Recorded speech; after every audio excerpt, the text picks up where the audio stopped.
WWE Survivor Series will feature WarGames this evening as the fire is burning in the WWE.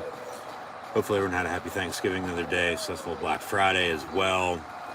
But here we are, the final Saturday of November. Then, now, forever together, WWE.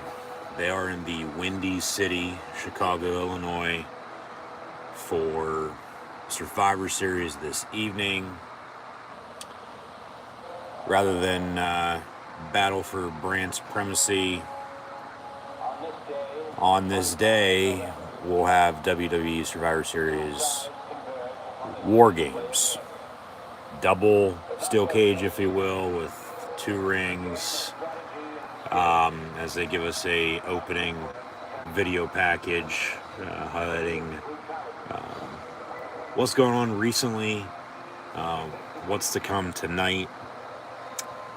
I myself will give a WWE Crown Jewel recap from a few weeks ago as well, as we unfortunately did not get the chance to watch and stream that, but I do know officially what happened, so I'll give you those results in a little bit. But we're here, of course, for Survivor Series, and with Cody Rhodes on the poster and his army fatigue camo. Officially 5 matches tonight. He'll be in the main event inside of the men's WarGames match with the World Heavyweight Champion and Seth Rollins. They'll team with, as of course, this will be the final pay-per-view, I might add, before the Royal Rumble. So the final pay-per-view of the calendar year as well. So a lot of Raws, NXTs, SmackDowns, and house shows the next couple months in a 2-month period that normally drags in pro wrestling. Just with the holidays in between. Yeah, sometimes it makes it go faster. Sometimes it makes it even go slower than molasses in the wintertime. But we'll see what happens tonight, because from now and till the Royal Rumble, there's, other than what they do on TV, nothing gonna really happen storyline wise, at least in a big capacity, once again, other than on Raw, NXT, or SmackDown. Before the Royal Rumble, they'll have Elimination Chamber down under, and then we'll be on the road to WrestleMania. So, of course, Rollins is the World Heavyweight Champion. Who's his opponent come April? Well, we'll see. But it'll be him and Rhodes. Jey Uso with Sami Zayn as well. Of course, we'll have Michael Cole. Corey Graves has returned from paternity leave. So congrats to him and Carmella on the birth of their baby recently, as they're live in Chicago, Illinois. And we'll see what kicks off the show. 2 WarGames matches, Intercontinental Championship, along with a Women's World Championship matchup and a singles match as well, with 2 guys that very well could steal the show. Yeah, Cole and Graves on commentary with a bunch of ruffles, potato chips, even though Middlesworth is where it's at. But let the games begin. It's WarGames, hashtag Survivor Series, when you share on social media. So they'll cue the siren with the horn. And yeah, it's basically a steel cage. Just over 2 rings rather than 1. It's an old school WCW event. And of course, after some time, as there's the pyro, from when WWE would have bought out WCW, and then Triple H is in charge of NXT. They give us the official roles. It's been a yearly event now for the past 5, 6, 7 years or so. But it's been now up on the main roster for 2 or 3, if I'm not mistaken. Specifically, here late in the year. Because when NXT had it, it was December-ish, before Christmas. The WarGames for WCW back in the day was always, Starrcade, Thanksgiving weekend. So here we are, Survivor Series. And the women's WarGames match, all right, we'll kick off the show. So that'll feature Damage Control, which is, of course, Bayley, Io, and Kairi Sane. Asuka will join them, and they'll take on Bianca Belair, who's coming out first. There's the shark cages. Of course, one person will start every few minutes. Somebody else will enter. There'll be a 1-on-1, 2-on-1, 2-on-2, 3-on-2, 3-on-3. For the women's, it's 4, so 4-on-3, and then 4-on-4 between, the two teams before, we're a full go. Women's with 4, men's with 5, so same thing, they're 1-on-1, 2-on-1, 2-on-2, 3-on-2, 3-on-3, 4-on-3, 4-on-4, 5-on-4, and then 5-on-5 with, I'd have to assume, the Viper coming out last. So, yeah, be Damage Control. There's Bianca Belair. The crazy one, Shotzi just came out. Here comes Charlotte, and then Becky Lynch as well. So, women's WarGames to kick off the show. Like I said, still to come. Men's WarGames match being the main event. Rollins and Rhodes, of course, the history with, Jey Uso and Sami Zayn with the Bloodline. And the honorary use, but from, a couple months ago and Jey Uso coming over to Raw, they've been sort of back together on, a good partnership, if you will.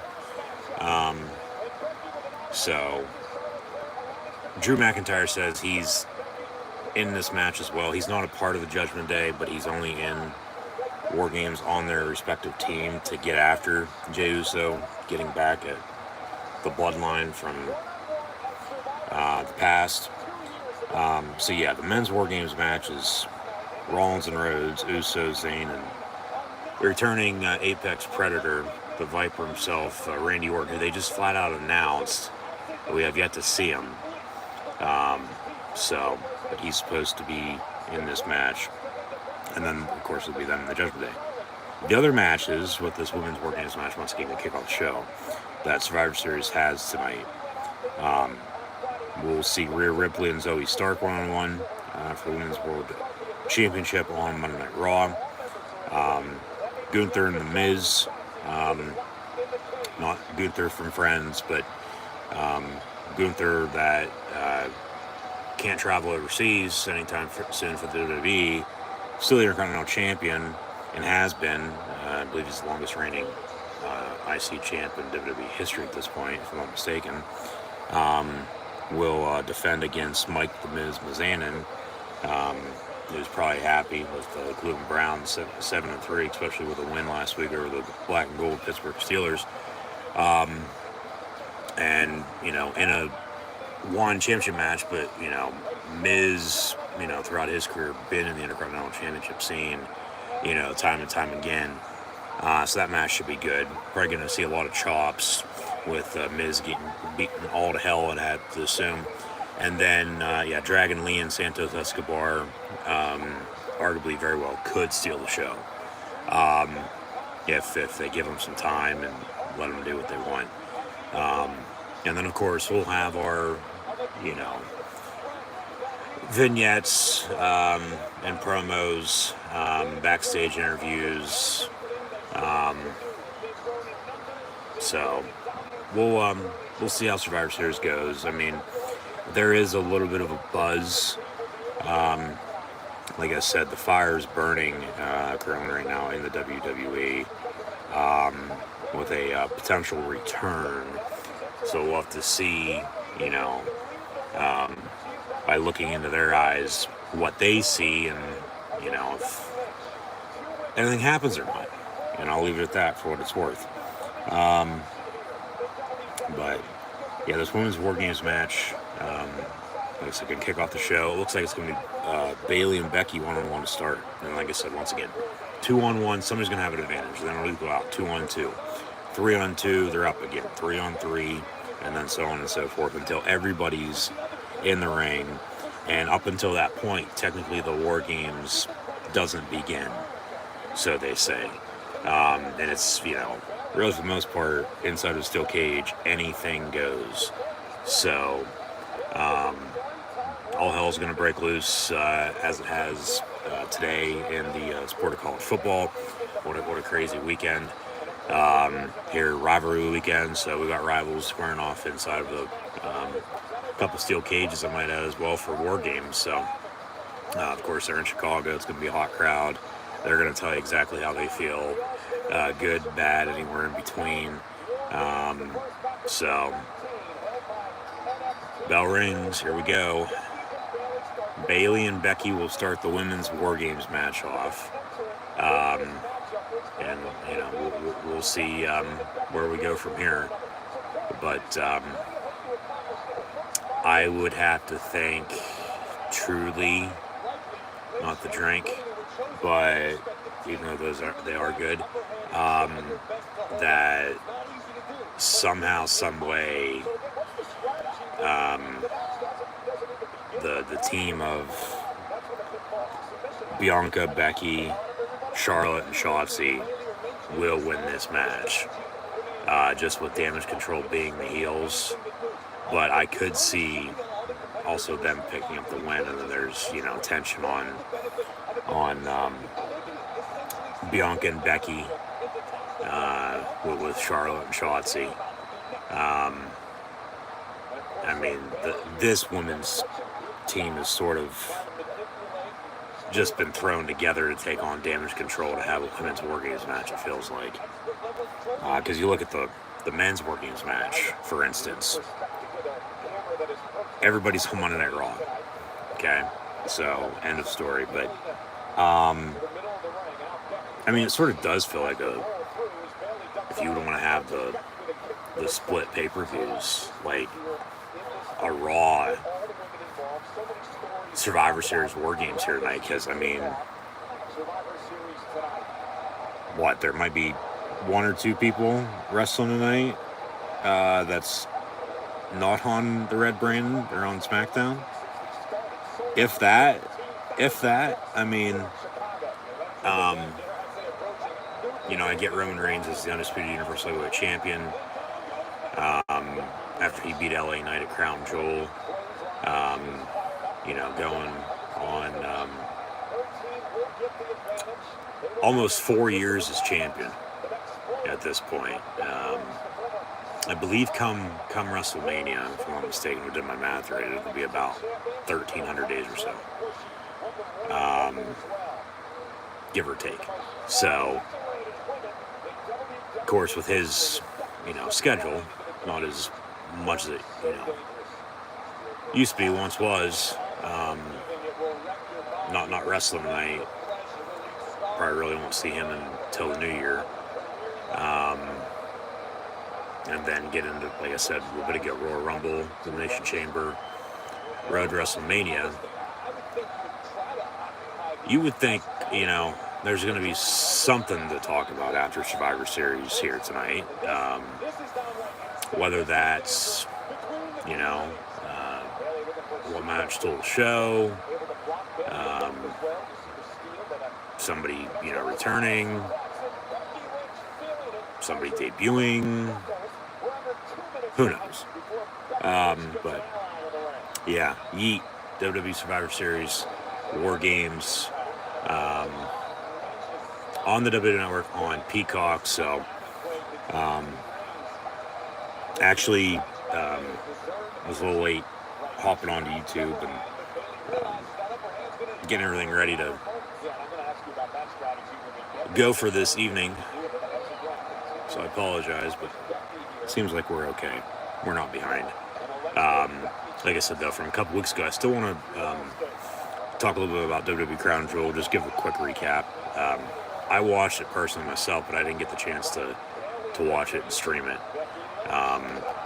Just been busy the past few weeks, and then, of course, the holidays past week.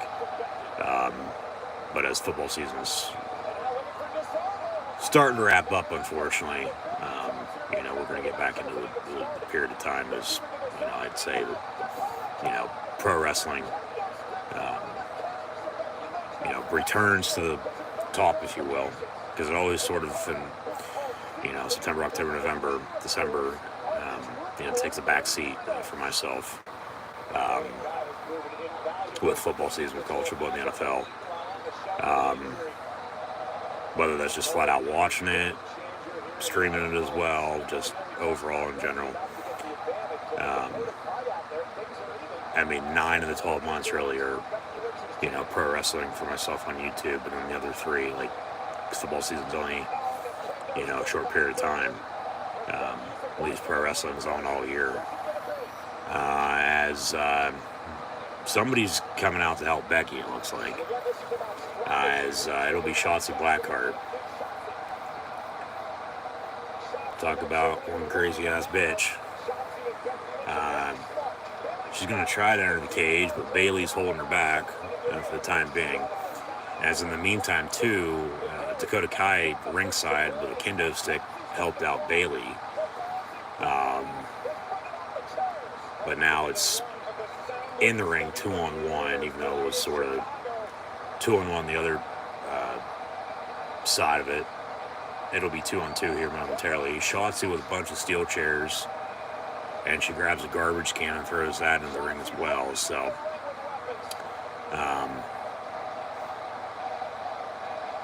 crowd's chanting tables. They want a table. They ain't gonna get it. At least I don't think so right now. Yeah, booze now. They always want fucking tables. It's like, calm down. You'll get it eventually. If you don't, then tough shit, oh well. So, yeah, it's 2-on-1 in advantage of Becky and Shotzi up against Bayley. But we'll have somebody come out to aid Bayley and make it a tag team match here early in this Women's WarGames opening contest. Hashtag WarGames, actually, at Survivor Series this evening. So, I'll leave it at that. We'll see where we go from here and see how the show turns out. But, a couple weeks ago, it was WWE Crown Jewel. And they were over in the desert in Saudi Arabia. And they had 8 official matches. It's about a 3.5 hour, 4 hour show. As I would think tonight's probably going to be just a little less. It probably still go 3, maybe 3.5. There are a couple less matches, but then the timing with these WarGames matches, those will, add on and take up what a couple of other matches for the last show would have in that part. So, as I look at the results from Crown Jewel, it was a good show. We had 2 women's World Heavyweight Championship matches. Singles match was Io Sky defeating Bianca Belair. However, there was a fatal 5-way, and Rhea Ripley retained over Nia Jax, Raquel Rodriguez, Shayna Baszler, and Zoe Stark. And then Rhea and Zoe are still going at it, and they'll have that match here tonight, of course, Bianca and Io are in this women's WarGames match. Cody Rhodes beat Damian Priest one-on-one. Solo the same over the You Can't See Me No More and John Cena as he's went back to Hollywood. Seth frickin' Rollins retained his World Heavyweight Championship over Drew McIntyre as well.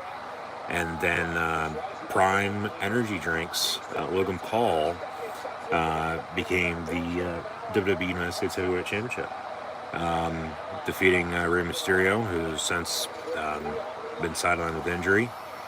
And so, yeah, Logan Paul, for the eyeballs at least, he won the U.S. title and is your new, once again, WWE United States Heavyweight Champion. And then, make sure I didn't miss anything. Doesn't look like it. Nope.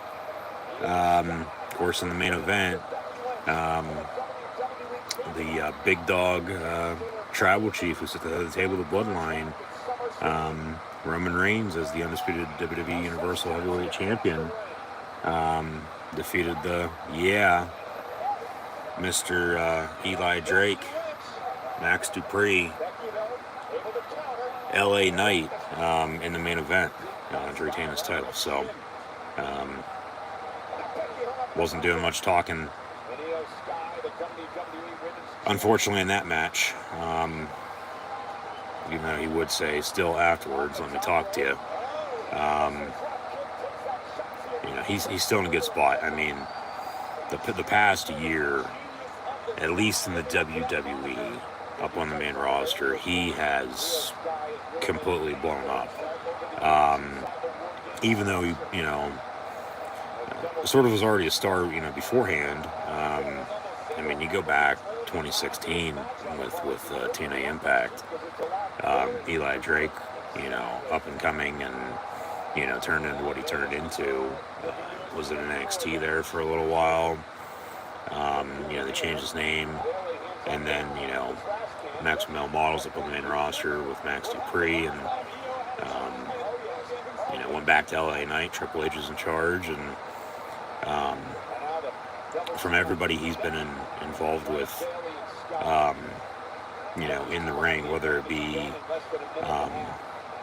in a match or in a promo, from recently, of course, Roman Reigns, but even John Cena recently as well. I think people will,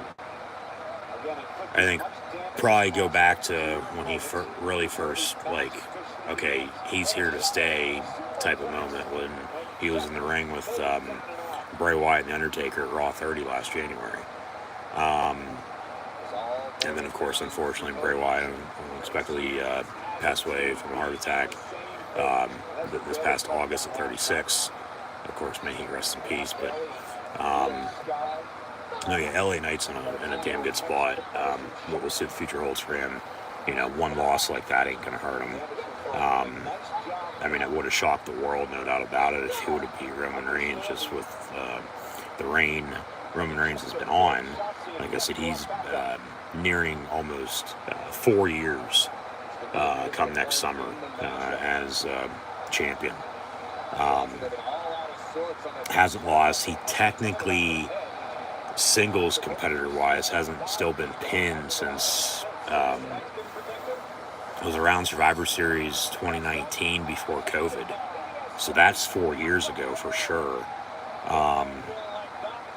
But then, remember Money in the Bank this past summer, he was pinned in that tag team match for the Bloodline Civil War, but he's still, Universal Champion. So that's all that matters at the end of the day. But yeah, that happened a few weeks ago. Of course, they had about a 3-week build to Survivor Series here tonight. AEW had Full Gear last Saturday night. MJF still their World Heavyweight Champion. Their Bay because he's better than you know it. They have World's End coming up in about a month. So, I mean, we'll still have a wrestling pay-per-view from now until the Royal Rumble, when normally we won it. At least, the past few years or so, because WWE, did away with like a right before Christmas show. So AEW will have World's End, as they actually have Rampage and Collision airing live right now on TNT. They're in the Steel City. So shout out to the 412. But, and, probably would be there. One, if it wasn't football season, as I missed WWE Payback in Pittsburgh at the start of the year. And then now here we are for Survivor Series tonight, but of course the holiday the other day, and then, it's seemingly from their card tonight, just another Rampage Collision. Starting off right after pay-per-view, building towards the next one. So, I mean, it is what it is. But then, Survivor Series, and with a former WWE, let alone AEW World Heavyweight Champion, potentially returning at some point in time. Don't really want to miss that. Be in the wrong spot at the wrong time. But, because I've been in my fair share of shows. I've sort of scaled back. I'm going to a few recently. Just because I had to buy tickets for WrestleMania weekend, so of course that adds up. And compared to having tickets for this show or that show, I'd rather quality over quantity, if you will, for come April for technically SmackDown, the Hall of Fame, and NXT TakeOver, of course, WrestleMania 40, and then the Raw after Mania. So, of course, I'll have more videos published on the YouTube channel in the meantime. So, be sure to subscribe. And surprisingly, it's taken me a half hour to now give a full intro. So as this WWE Women's WarGames match continues, it technically is 3-on-3, if I'm not mistaken, at this point. Make it 3-on-2. 3-on-2. Damage control in control. So, we'll get, as Shotzi's getting covered up with steel chairs, Bailey, Io Sky, and the returning Kairi Sane, who just came back to the WWE recently, in full control here of Becky Lynch and Shotzi Blackheart. So Bianca and Charlotte are going to get, the hot tag, if you will, coming out of their shark cage, entering WarGames here momentarily. So, this rolls on. Still to come once more. I would think next is either going to be Gunther and The Miz or Dragon Lee and Santos Escobar. Then they'll do the other women's match, Rhea Ripley, Zoe Stark, Women's World Championship on Raw.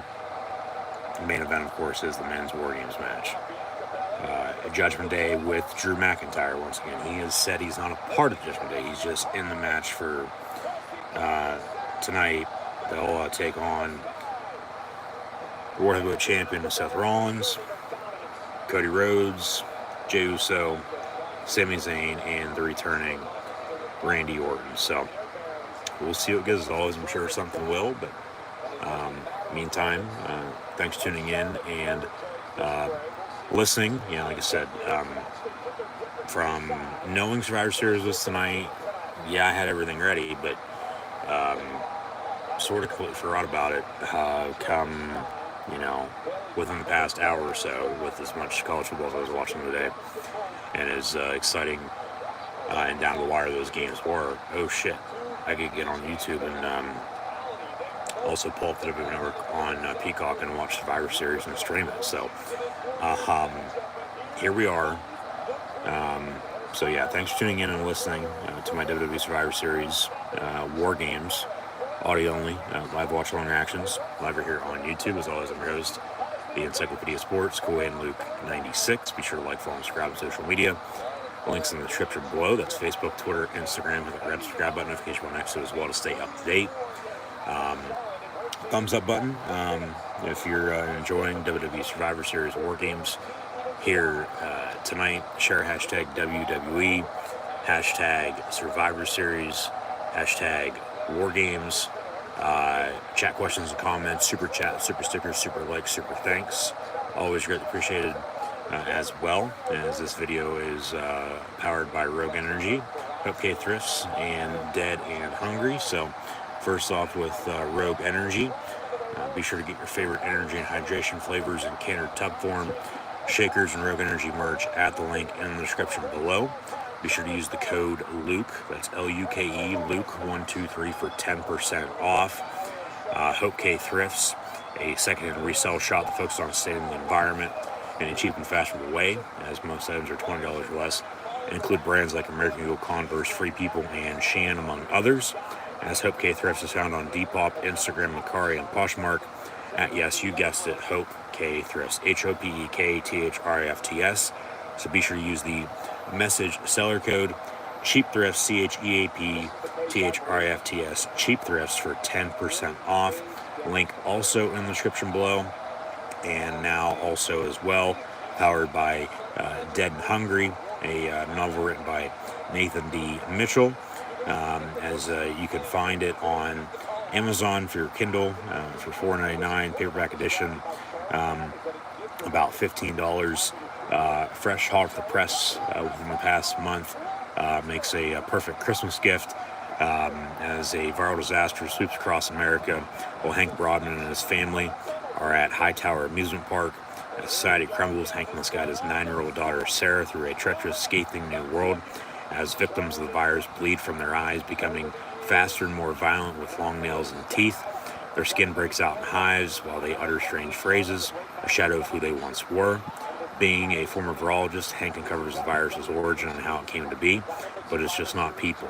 Plants and animals alike fall victim to this dreadful disease.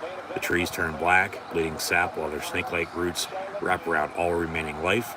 The grass turns dry and red, and the animals of all kinds become rabid beasts. Hank must fight at all costs to protect his daughter, whose innocence degrades with each turn of a page.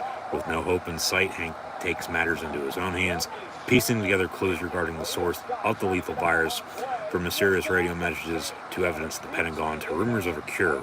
Hank slowly realizes what he must do to bring this to an end. The more he learns of this wretched sickness, the faster he sheds his own humanity, desperate to save himself and his little girl from a world in ruin.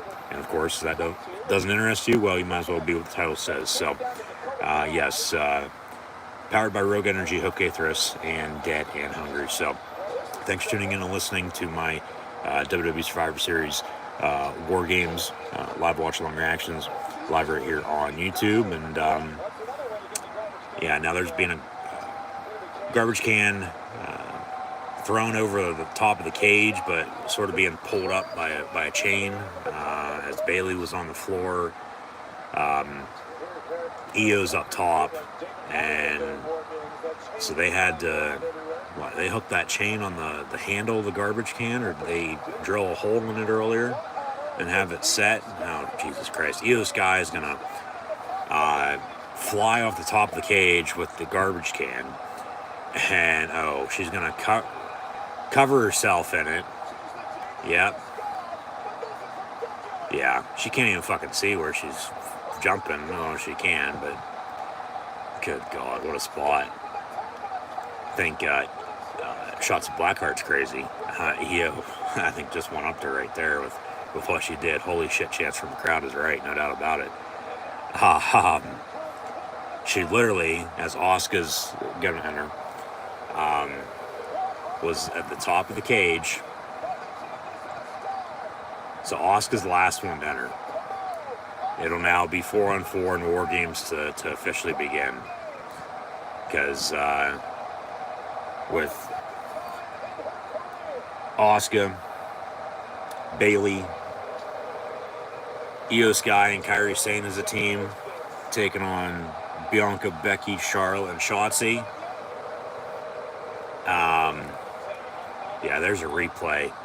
Io Sky jumping off, crossbody off the top of the WarGames cage, covered in a steel garbage can, and jumps and flies and takes everybody out.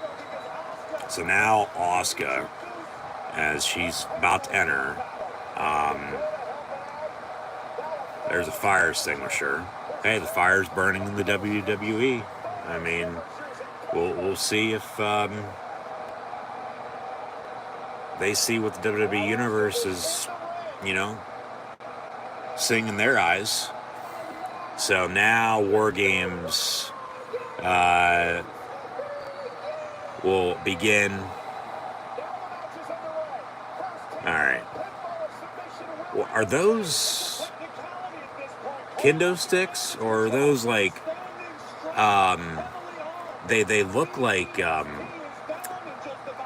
a Swiffer, but like a broom handle?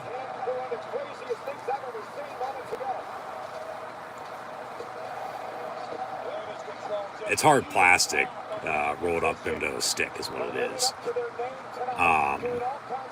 With a blue duct taped handle. Got two refs in the ring. Lil Nate, one of them. The other women's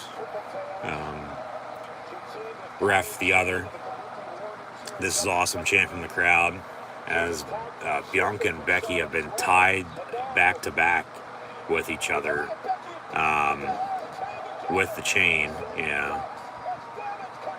and Damage Control, the quadruple kick. So, weapon-wise, in WarGames, there's a chain, there's a garbage can, there's those sticks, there's another garbage can. I saw a table get slid in. With Asuka entering, they're trying to make sure they got everything in there. They were going to use as Shotzi gets sprayed with the Asuka mist. There's still chairs. I saw the fire extinguisher, so she wasn't ready for Asuka. There's a drop kick from Asuka off the top rope to the garbage can that Becky's being covered up by. Cover, 1, 2, kick out, match continues. So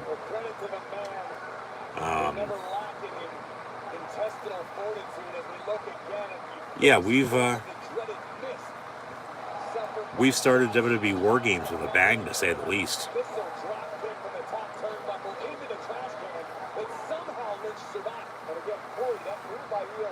So now, as mentioned, it's 4-on-4. The WarGames has begun.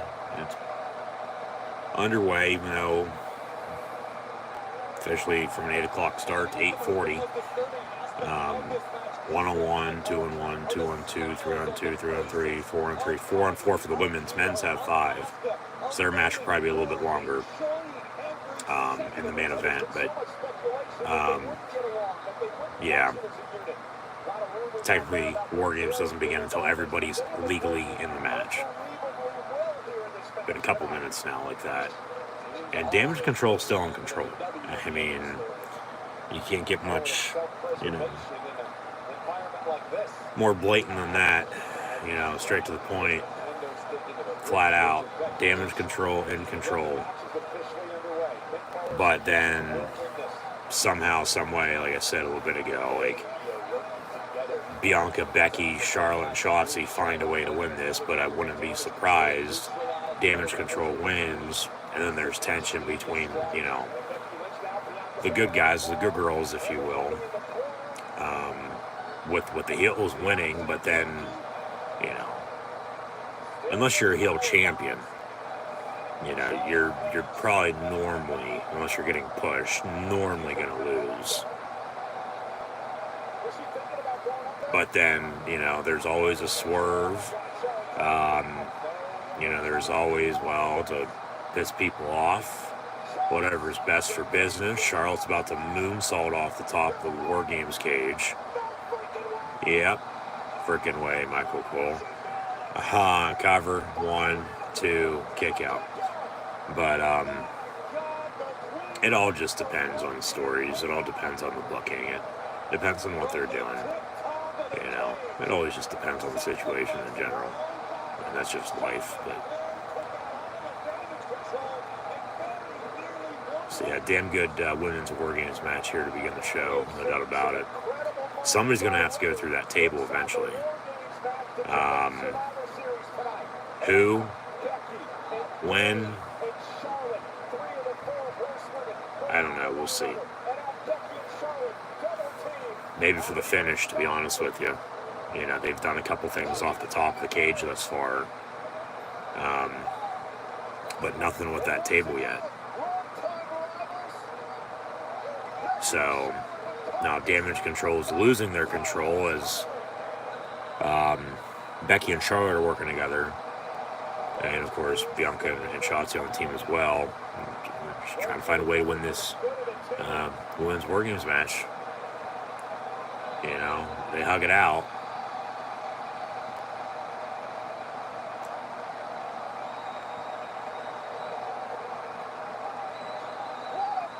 Asuka from behind, quick roll up.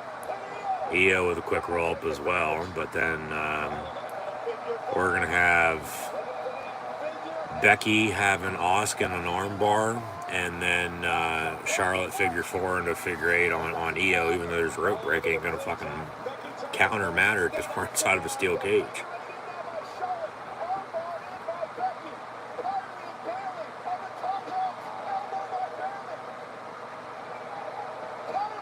So there's ooh, shit. Yeah. Elbow drop, but it gets reversed, and first pinfall submission is going to win this.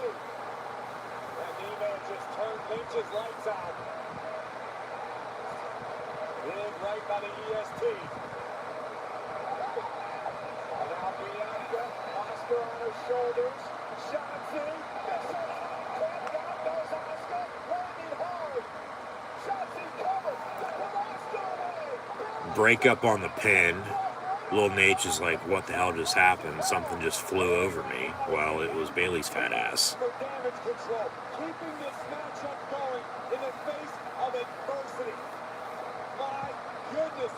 Bianca has the fire extinguisher as they're climbing under the one ring to the other. Of course, there's a platform to get there. There's a middle piece to it.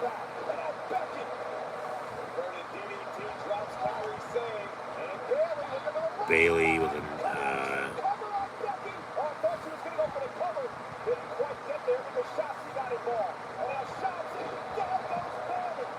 Alright, now all hell's breaking loose. I don't know what the fuck's going on. There's a fire extinguisher. Ooh, shit. Right to the face.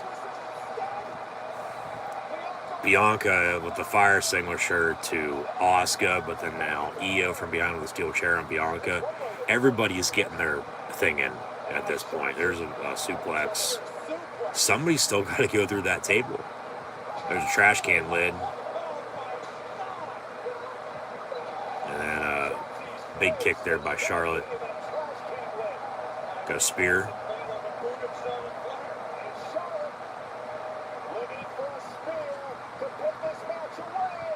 Yeah, but Bayley takes the spear instead rather than Io. Shotzi gets in front of the cameraman that's still in the ring, I might add. Trying to stay the fuck out of the way, but there's a back body drop off the top rope. Yeah, Bayley's getting all beat to hell now. Bianca, KOD on Bayley. Now it looks like they're going to put Bayley, leader of Damage Control, on the table. And Becky's going to hit a leg drop on her and then probably cover 1, 2, 3, and then that'll be it. And that'll be all she wrote. Charlotte's on the one end of the table, Shot's the other. Bianca's grabbing Bayley, going to lay her on the table, and Becky's about ready to jump.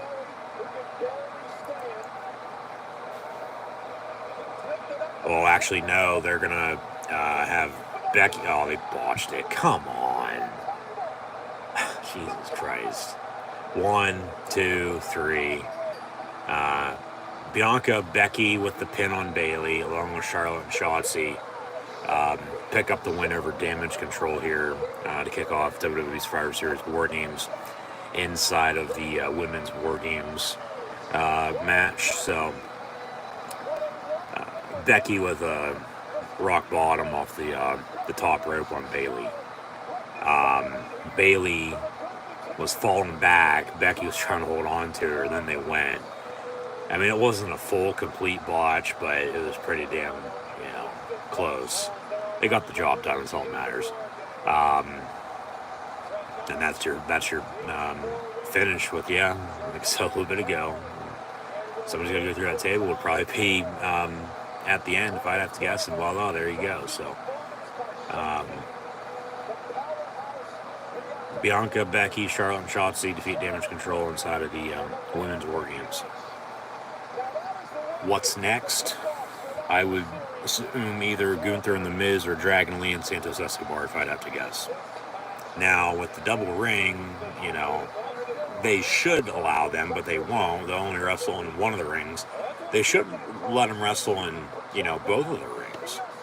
I mean, why the hell not?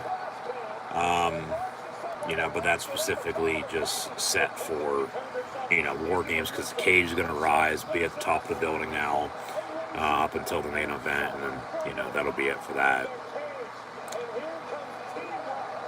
Because we still got either Gunther and The Miz or Dragon Lee, Santos Escobar up next.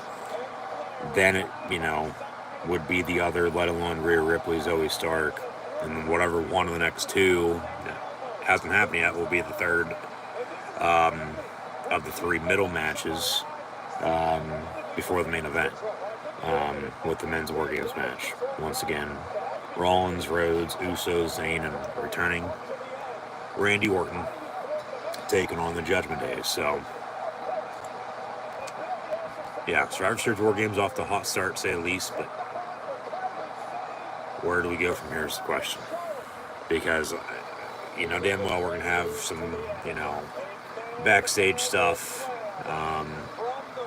Might even have something in the ring, that's just not advertised. We'll see what they have up their sleeve. Of course, all the commercial breaks as well. But, we're just getting started.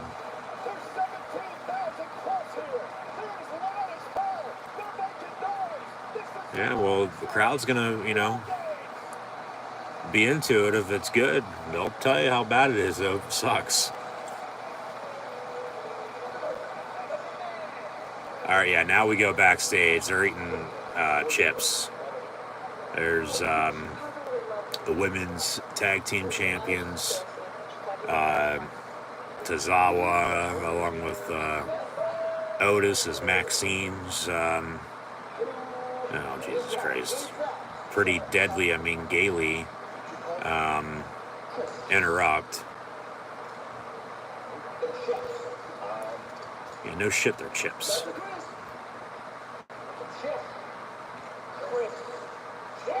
We're in the United States of America, nowhere else. And now the chips get flung.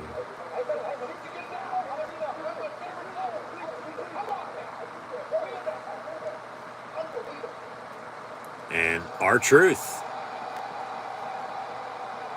back. He says, "What's up?" Eating a potato chip. And he says he's been here the whole time, dog. He's been out since when? Sometime last summer, I think. If not even longer than that. I think it was last summer sometime. He got hurt and had to get surgery. He's He's been out since. There's Tozawa. Oh, God. Keep it PG. Keep it PG. Oh, my God. And now, January 27th, here's your WWE Royal Rumble promo.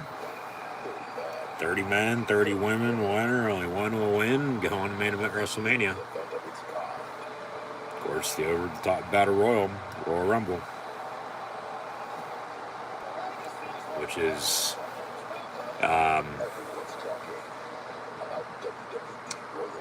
one of the most anticipated shows of the year, for sure. January 27th, Royal Rumble. So, we'll see who ends up winning that, and, goes on the road to WrestleMania and gets the shows, and potentially become immortal. But in the meantime, we still got to get through Survivor Series WarGames tonight, another 2 months worth of, TV. I mean, that's shit over 2 months, technically, to the, if you want to go by the date. Because today is November the 25th. January 27th is 2 months and 2 days away, and that's when the Royal Rumble will be. So, tis the season. Of course, WWE shop. But happy Thanksgiving, Merry Christmas, Happy New Year. Unless you're a Happy Holidays type of person. There's Sami Zayn backstage. Jey Uso walks up. So he'll be in the main event tonight. Hashtag Survivor Series. Hashtag WarGames when you share on social media. And they say Randy Orton is still not here. So, is he going to show up or not? Is somebody going to have to replace him? Is somebody going to come out and say it's clobbering time?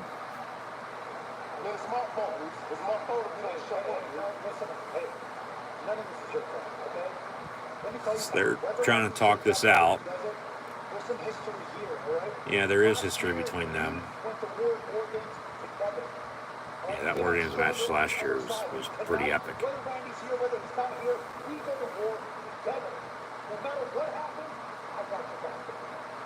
But no matter what happens, they got each other's backs, so remember that.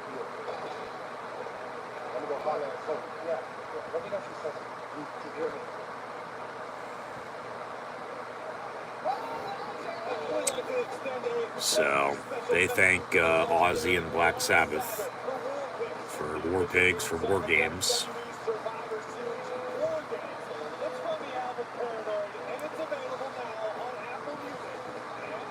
That is the official theme for the show tonight. Looks like up next will be Gunther and The Miz inside of Central Park rather than inside of a WarGames cage for the Intercontinental Championship. So they're going to give us a insight to the match, but we're going to fade to black and go to commercial break. It depends on if you have this plan or that plan for Peacock. So get back to the action shortly, but yeah, once again, thanks for tuning in and listening. I'll leave it at that for the time being, and we'll go back to the action shortly. As I would assume next we're going to see a lot of chops. And when I say a lot of chops, meaning more than you could probably ever think. What I want to ask for. And I'd be surprised if Miz's chest ain't, bright red here in about 20 minutes or so. So, let alone Gunther's still, Intercontinental Champion. He should retain. I think. But we'll see. But about an hour in, and from one match to the next, the show goes on. I mean, that was really we'll say 40 minutes, I'd say.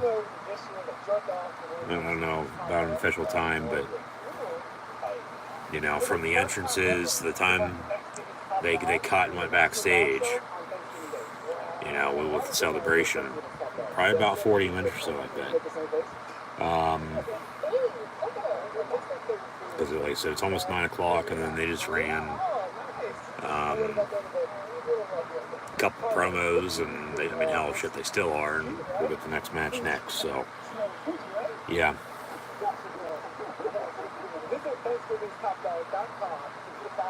I mean, yeah, for WarGames, the two main matches are, well, the WarGames matches, just like the Royal Rumble, just like the Money in the Bank. You know, those are probably your main, not in any particular order, but main three nowadays, at least. Pacific. Hell in a Cell as well. I mean, they don't do the pay-per-view anymore because as Hell in a Cell should be, you know, its own thing, like to pay off a feud. You know, if it gets that brutal, but those are truly your like main three from Royal Rumble, Money in the Bank to WarGames, like matches that are, you know, pay-per-views. Because I mean, you go back throughout time, I mean, shit, they were having a pay-per-view with this name because of this specific match, and then, you know, turned into one, if not two pay-per-views a month, and then now it's, you know, truly one pay-per-view a month as AEW is trying to get to. But then they've sort of died down, scaled back the, what do you want to call them? Specific,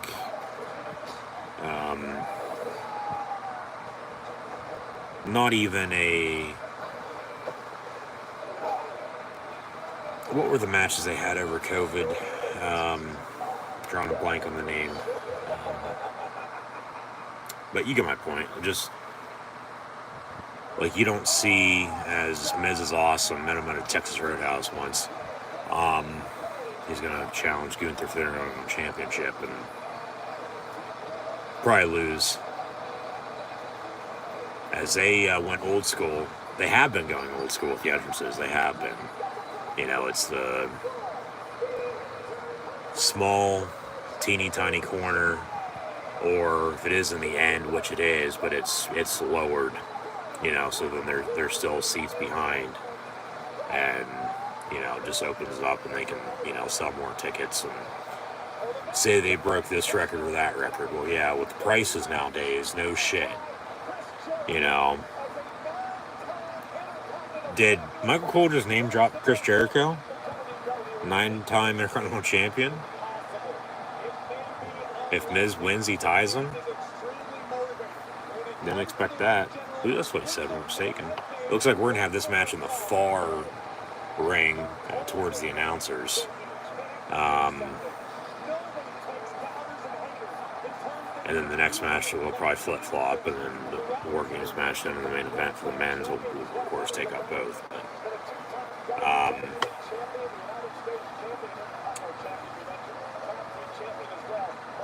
he's come to play. Of course, he's got a hot-ass wife, Maurice.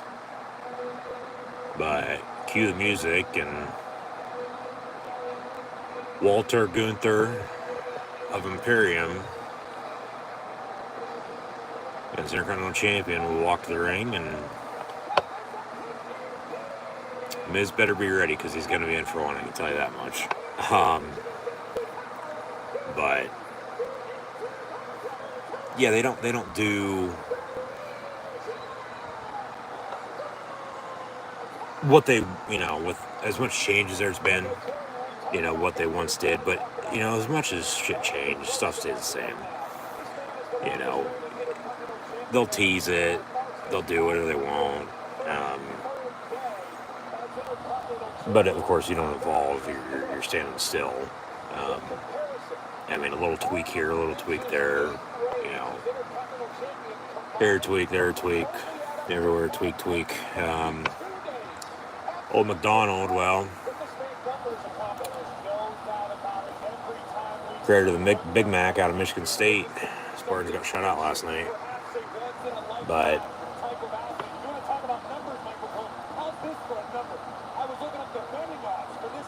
they're going to go over betting odds. I'm sure today there's been a lot of people who have either lost or won a lot of money the way some of these games have gone. But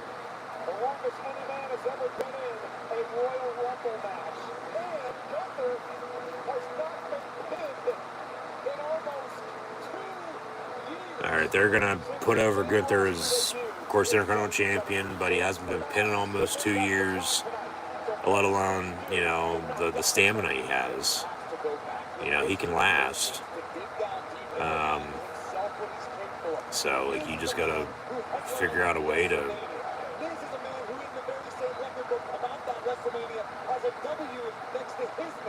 beat him and then get over that hump. You can't beat him and then just, all right, this is enough. He's done. No, he's not. So,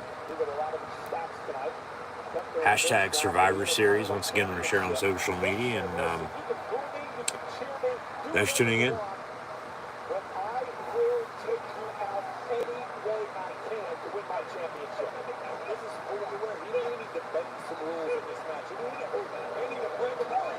There's a chop. But it wasn't Gunther to Miz, it was Miz to Gunther.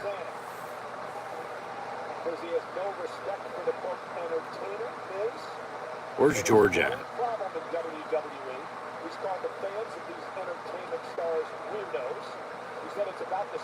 There's a slap.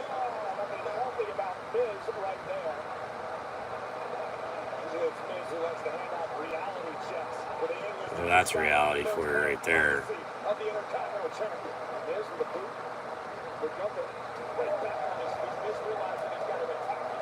So they fight into the corner. Got some rights and lefts. Ref trying to break it up. But yeah, we'll see what happens.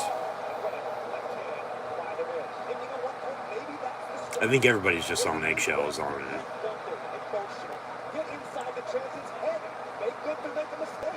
Not even what's planned, let alone going to happen tonight in the matches, but is there something going to happen tonight that, technically hasn't been, advertised as a surprise of pro wrestling with, potential return? As, of course, from almost a decade ago, come Royal Rumble in January, it'd be 10 years. CM Punk walking out and then getting fired. Got into MMA. Returned to pro wrestling a little over 2 years ago in AEW. Was just fired by Tony Khan and All Elite Wrestling, though. Actually, it was right before WWE Payback. It was that Saturday of the show, Labor Day weekend, in between, for AEW at least, All In and All Out. And then, okay, is he going back to the WWE? Of course, they're in Chicago tonight. It's only going to get louder and louder and louder until he does come back, if he even comes back. Okay? I want to be surprised if he does, want to be surprised if he doesn't, though. There are people happy, there are people mad. But from Survivor Series to the Rumble, okay, they can wait until WrestleMania, but I think if he'd be coming back, you'd probably want him on WrestleMania, but, that's already sold out for one, so it doesn't matter. They'll say, as they've said for every pay-per-view the past year and a half, oh, this is record-breaking, this, is now the number one, show all time for this specific pay-per-view. Well, yeah, no shit. ridiculous. Again, with the way prices are nowadays, everything's, through the roof, and the inflation, you know, trying to make ends meet. I mean, getting by. But people will still, pay up and go, no doubt about it.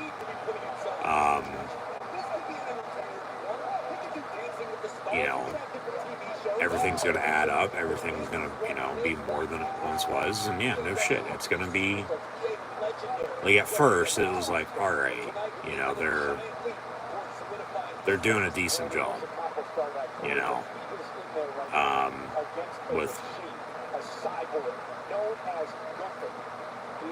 promoting it out afterwards that, we just broke a record. It's become every show, though, now. Like, what the fuck? Other than the only, thing you point your finger to is, no shit. Like, as it was 50 years ago, like, say, today, $20 then is like $50 now. Like, prices change. And even now, compared to a couple years ago, like $5 then is probably like $10 now, give or take. Even though the value of the dollar is fucking not even $1. I mean, but prices are still rising, and if you want it bad enough, you'll pay up. And they know people will, and they know they can make money and more money, so just the way it is. But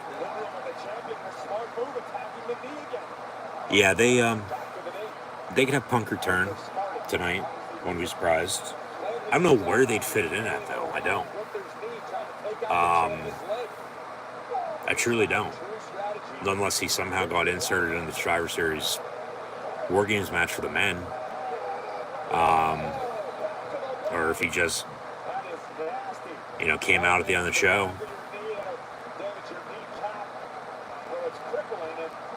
People are going to be pissed, though, if he doesn't. But tough shit. Get over yourself.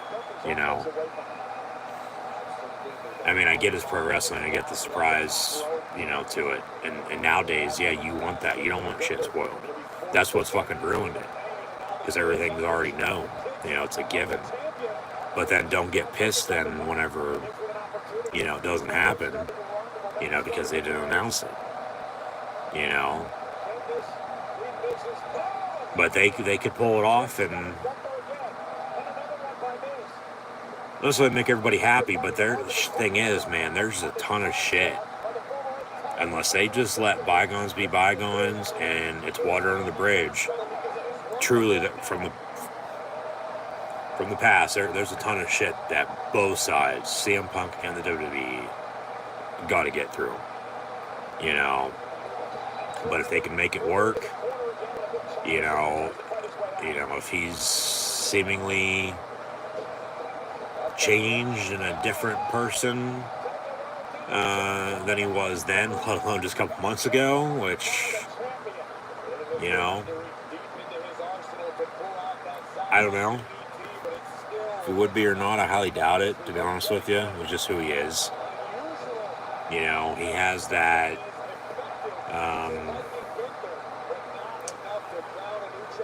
mentality that, it's his way or the highway, his shit don't stink, and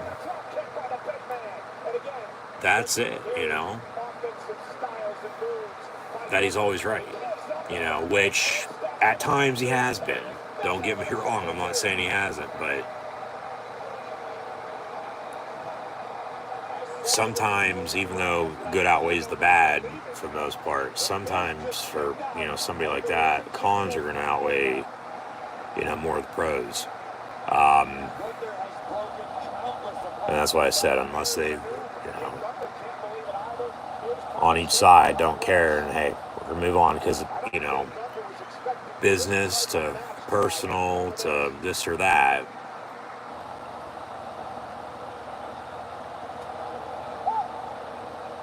it could be huge for pro wrestling. It could be. But I think it's in, WWE's court, the ball that is, if they want to do it. Because if they don't, people got to understand it ain't going to happen. Like you get all up in arms about this or that, excited, and then it doesn't happen, and then you blame, you deflect. The turnbuckle's been ripped off, and then Miz, after the distraction, ref didn't see it with a low blow to Gunther. As the ref tries to put it back, there's a skull-crushing finale cover. 1, 2, kick out. Ref was, in the meantime, putting the turnbuckle back up, but then it fell back down, so they got to fix that. So Miz was that close, yet so far away. And Gunther will retain here momentarily, I have to think. But like, does Punk want to even come back? That's the other thing.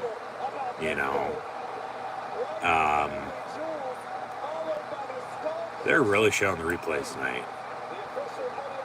So Kevin Dunn's hard at work in the truck. For once, actually. But Miz has momentum. He does, but with the yes kicks, actually, well, he's going to go for another skull crushing finale, it looked like. Gunther is probably going to put him to sleep now. Yeah, shoulder first into the ring apron that was exposed, but roll up 1, 2, kick out. Gunther, I don't know why the hell he's not chopping Miz all to hell, but he's not. But he'll find a way to come back and win this, I think. Yeah, like I said, does Punk want to return? Because if not, then there's nothing to be.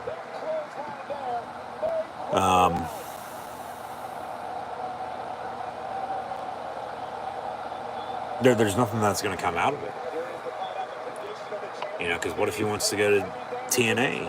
With Impact rebranding as literally TNA Impact with the tits and ass and the total non-stop action.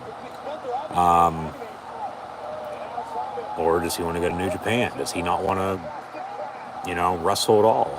He can't go to Ring of Honor because AEW owns it. There's the NWA. They're supposedly going to be on the CW. Just like NXT is going to be. Miz taps out. Miz taps out in the meantime.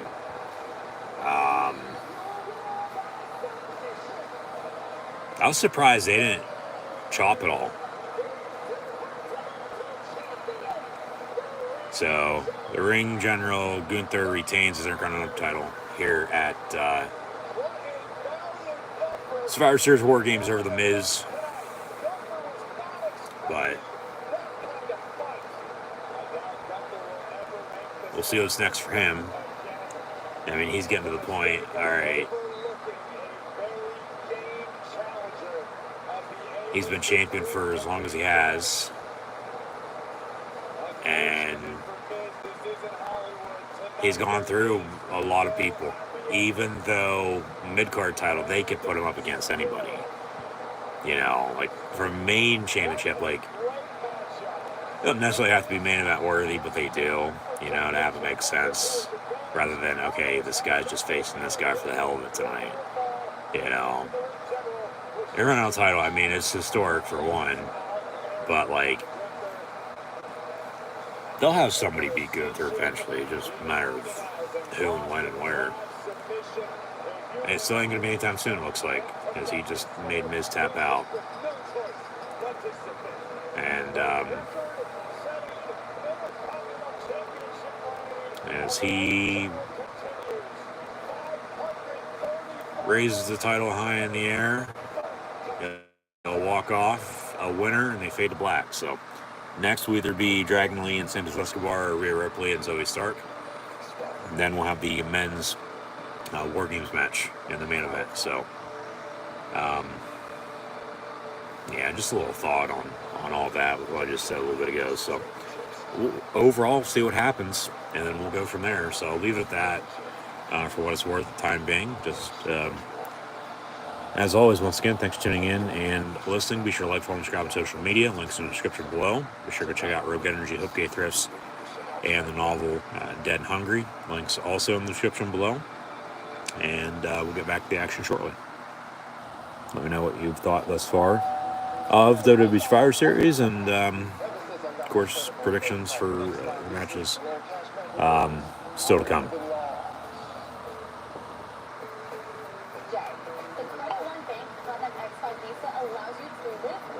Just use the card's benefits to get cashback rewards on everyday purchases. Total, the bylaws to live large. Can I order an extra large pizza? That's how it goes.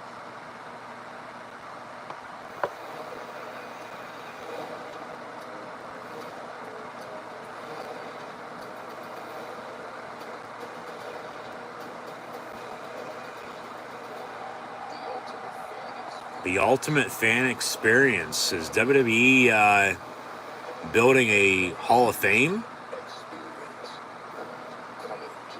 Oh, never mind. The WWE experience will be in Riyadh, Saudi Arabia, January 24th. Yep, I'm not going to that.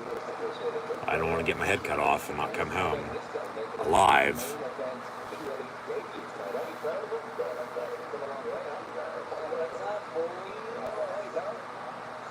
Alright, so the Judgment Day's backstage. There's Finn Balor with Jordan Devlin, JD McDonough, along with Damian Priest and Dom Mysterio.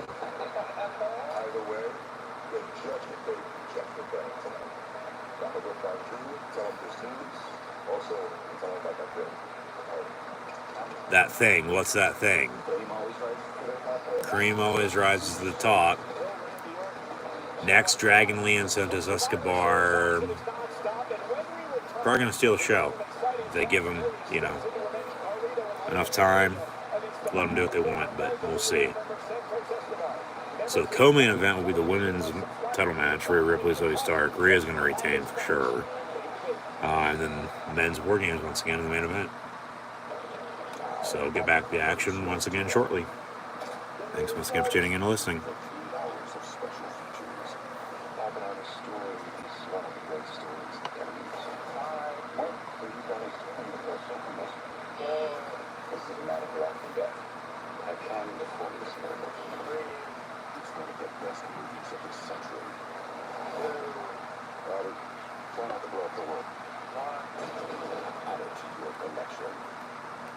You're righteous, empathetic, heroic. You saved yourself from your kidnapper when you were 16 years old. Does it harm you that your kidnapper was never found? Huh? No. We are following this people who have slipped through the cracks, and we'll bring them home. Find your son. We need to talk about it. We have this location before us cops.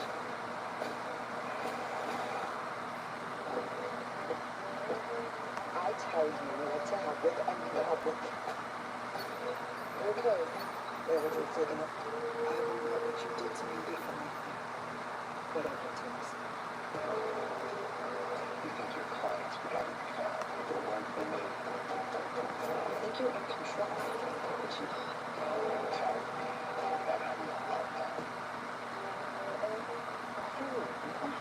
Could be your friendship. UBC's found New York City Interstate on Peacock. You are not related. There's no ancestry connection. But look how similar we are. We work at it. We keep going. We may not be brothers and sisters, but if Cat were you would be.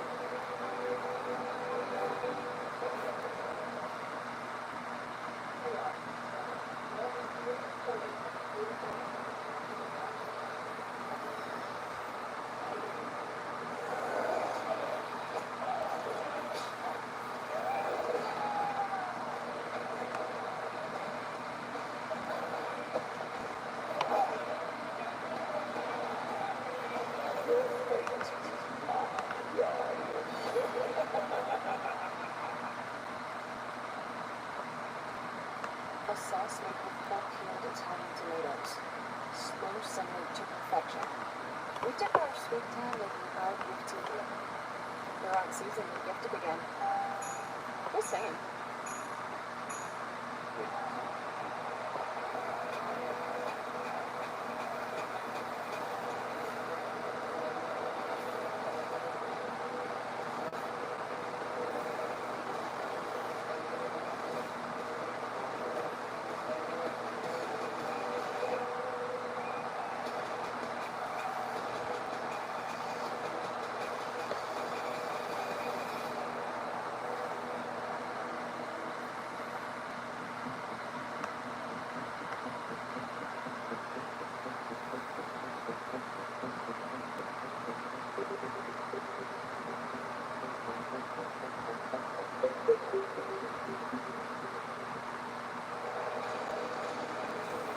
So after a long commercial break, back to the action. Here comes Santos Escobar. Recently turned on the LWL. He'll be taking on Dragon Lee one-on-one here at Survivor Series. So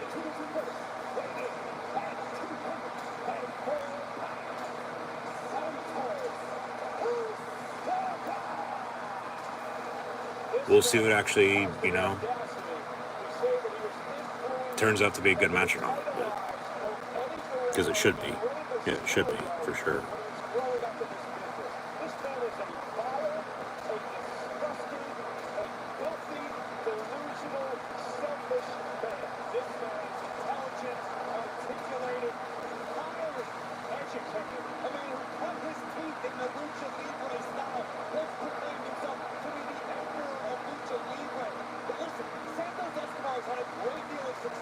Throughout his career already. The first time he showed up at WWE was wearing a Rolex. A WWE Survivor Series is presented by Credit One Bank. Get cashback rewards and live large. Word, I'm not talking about his talent. I'm talking about his character. That's the problem. He's not appreciated for his talent. He's judged for his character. And now Dragon Lee, who recently debuted.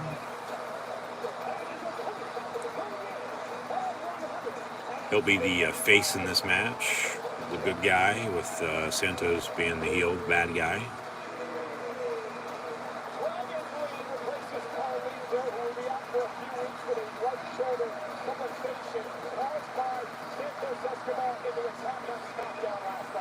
That's right, yeah. Carlito was supposed to wrestle, but then they wrote him off.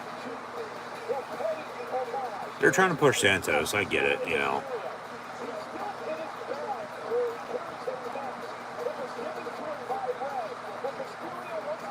$100 for your chair. Well, there's somebody that always sits in the front row who has a ton of them that would probably sell one, I bet. I don't know.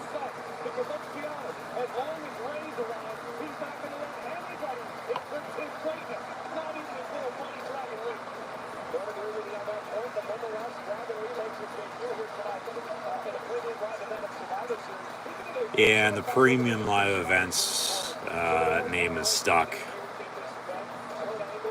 No longer the WWE are they called pay-per-views, they're PLEs, premium live events.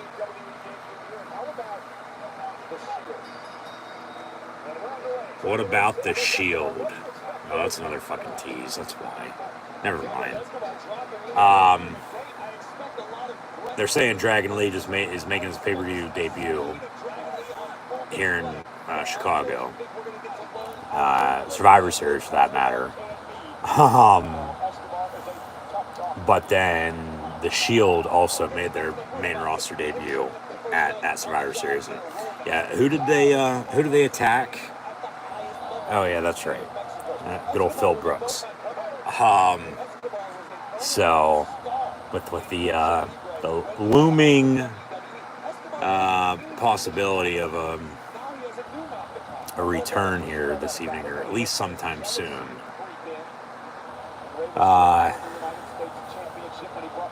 Yeah, we'll see here.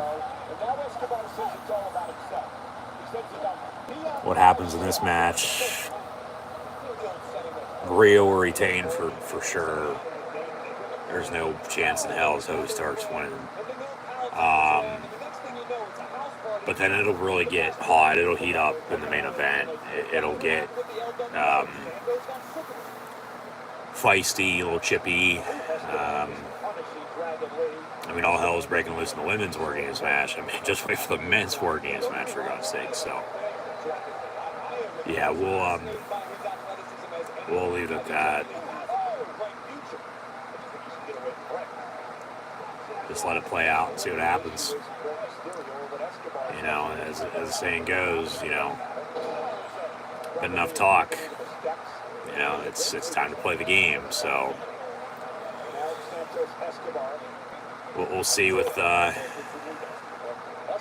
game in charge and all these little, you know, hints, if you will, clues, whether they're, you know, on purpose or not, let alone, okay, something's actually going to happen out of this, or they're just fucking with everybody.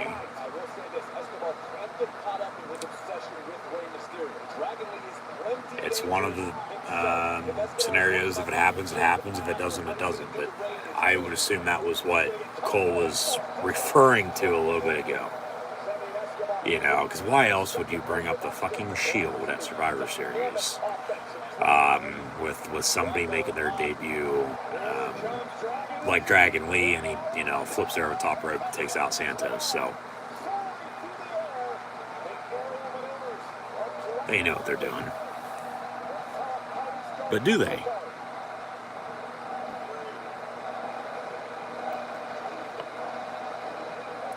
Dragon Lee chant. It sounds like freshly squeezed, freshly squeezed, freshly squeezed. But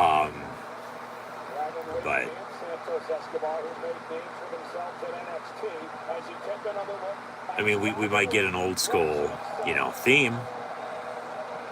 I don't know if it'd be Jane. It might be Cult.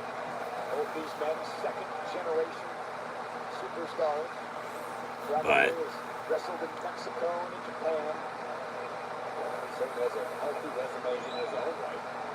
like I said, as the fire is burning in the WWE, we'll see if we'll look into their eyes. You know, what do we see? We'll see what they see at the end of the night if somebody's making the news or not. Because like I said, if not, people just got to get over that it ain't going to happen. At least not right now. So that's that.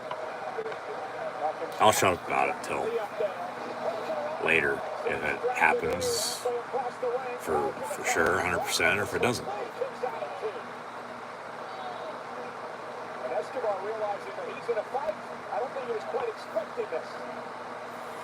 This match's been all right. I mean, the crowd's been sort of quiet, to be honest with you.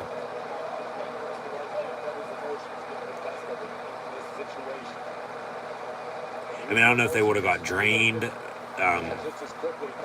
by the women. Well, let me rephrase that. Drained out? Or let me even rephrase that again.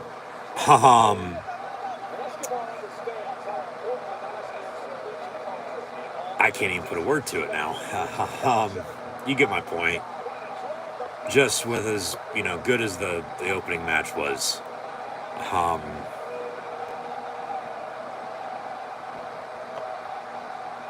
I mean, all right, now they're trying to make some noise, but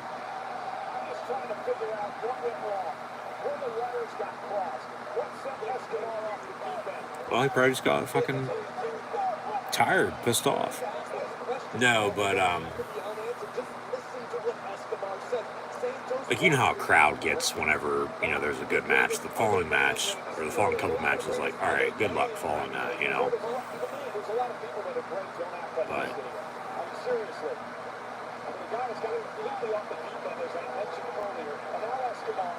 on the top rope with Dragon Lee. They try to fight back now. Dragon Lee has Escobar in trouble. Dragon Lee from the top. Stop. Are they chanting "This is wrestling"? Or just stomp out of the corner, kick out at 2. Yes, barely. Notice how Dragon Lee dragged Escobar away from the bottom rope so he couldn't grab it and forced the kick out again. Watch the impact from Dragon Lee. Snatching both legs, both feet driving into the solar plexus of Escobar. Oh, man, goodness.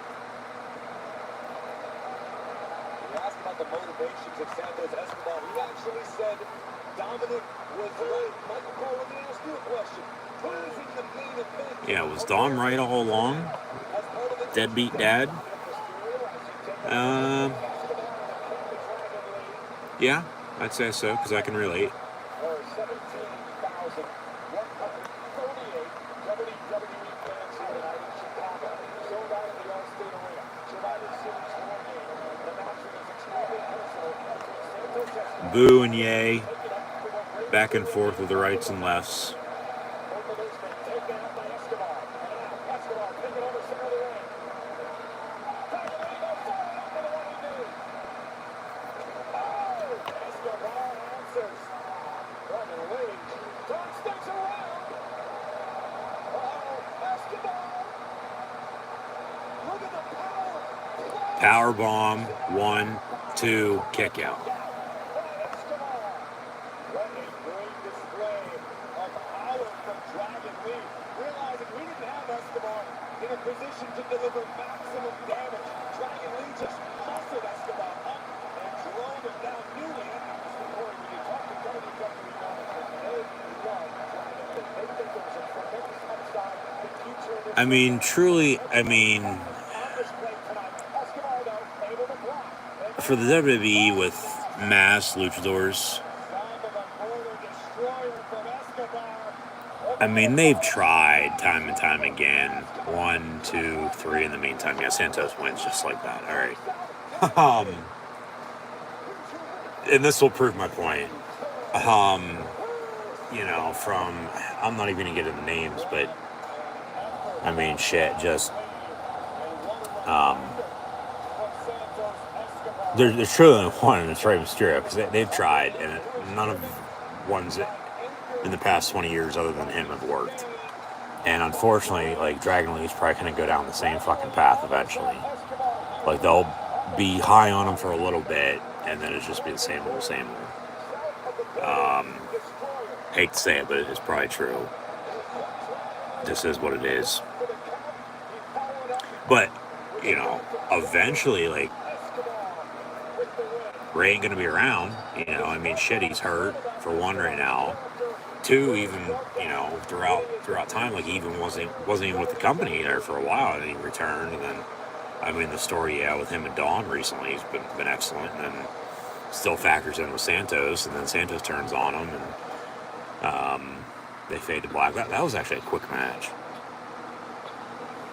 See, that was a bit of a disappointment, I thought. That could have been 10 times better, but it wasn't, unfortunately. Oh well. What's this? NXT.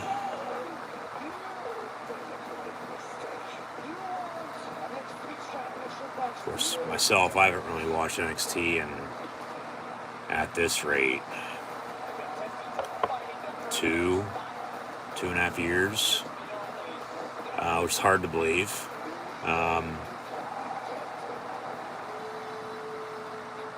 They'll have a show deadline in 2 weeks. Did not know about that. Now I do. So how much I pay attention, because like I said, well, I mean, like I haven't watched NXT in forever. I haven't. I mean, I've watched it when it's been head to head with AEW, but that's about it. Yeah, that's about it. And even at that, it's not what it used to be, and it never will be again. It just is what it is. But I mean, the saying goes, like, don't fix what ain't broken, and they did, and they paid the price for it.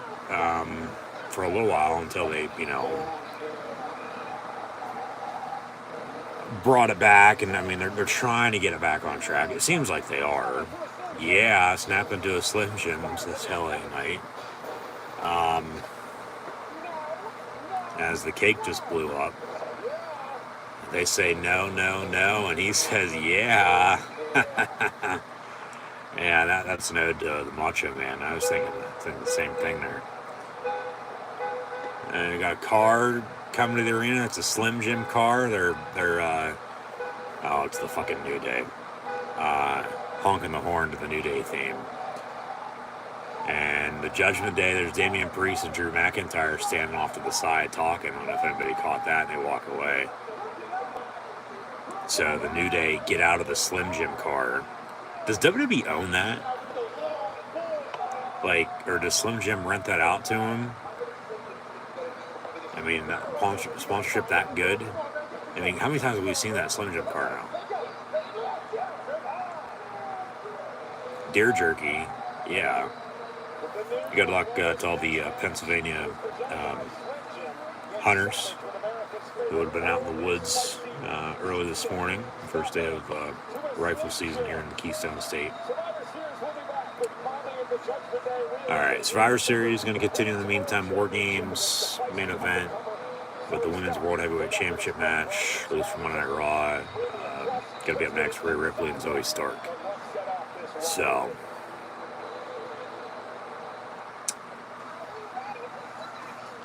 they're dragging the show along. They are. I mean, good match to start. Shit in the meantime, ever since, been just, okay, we're here. I think we're just trying to get to the end of the show and get to the main event and, see if somebody's going to come back or not. And then a lot of people will either once again be happy or they'll be pissed, one way or another. Because if he does come back, there's going to be a lot of people happy. There's also going to be a lot of people pissed. If he doesn't come back, there's going to be a lot of people happy and a lot of people pissed. So it doesn't really matter which way you look at it. It's going to be the same outcome. So yeah. But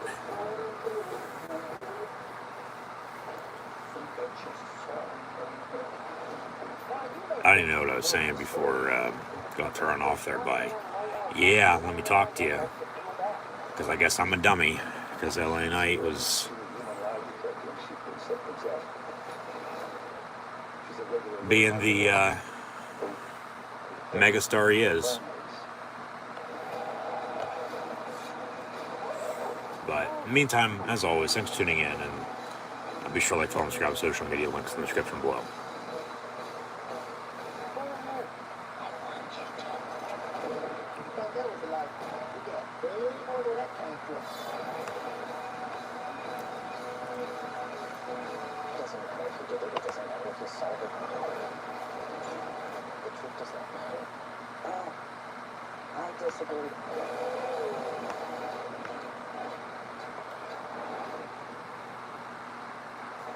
TJ Maxx, you can go above and beyond and stay under budget.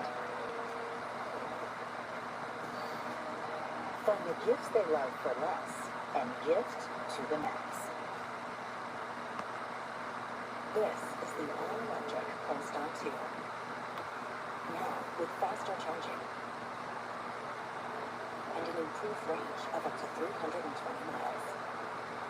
Enhanced performance with rear or all-wheel drive, and luxury design as standard. The all-electric Polestar 2. Visit polestar.com to test drive and order. I'm Sarah Essex. I'm the Life Promotion Director at Independence Village. Our goal with TikTok was to enrich the lives of our residents. I mean, we're the ones that are being entertained. Time goes faster.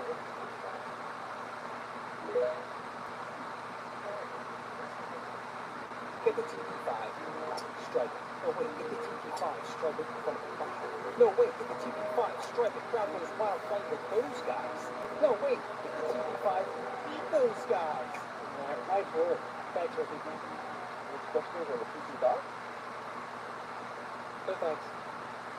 Try it. What's the best that can happen? And now, for a limited time, get 2 dozen for $50.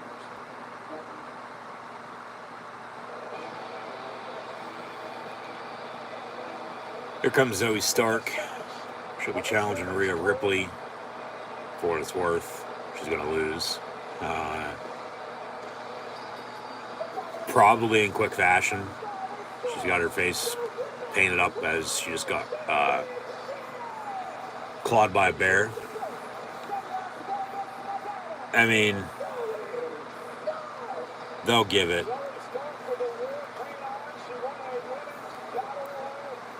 maybe 15 minutes, I bet. Because then that gets you close to the top of the hour. But then, you know, come 10, they'll wanna run with getting the entrances and getting on with the main event. Especially if they do something else again backstage. You know, get the show on the road, get the WarGames match for the men going, and you know, give that time till 11, and then that'll do it. Yeah, so I guess they have timed it up pretty good. But in the meantime, this is My Brutality. Here comes Rhea Ripley.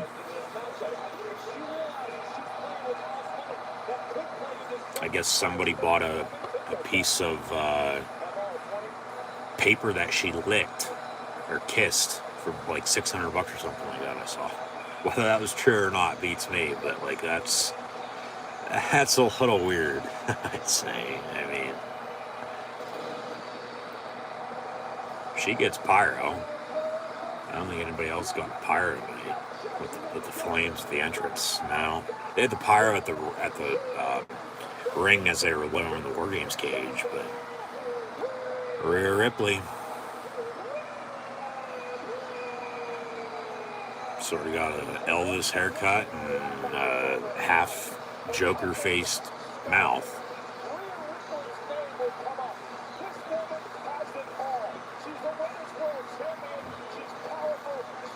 And she struts her stuff to the ring.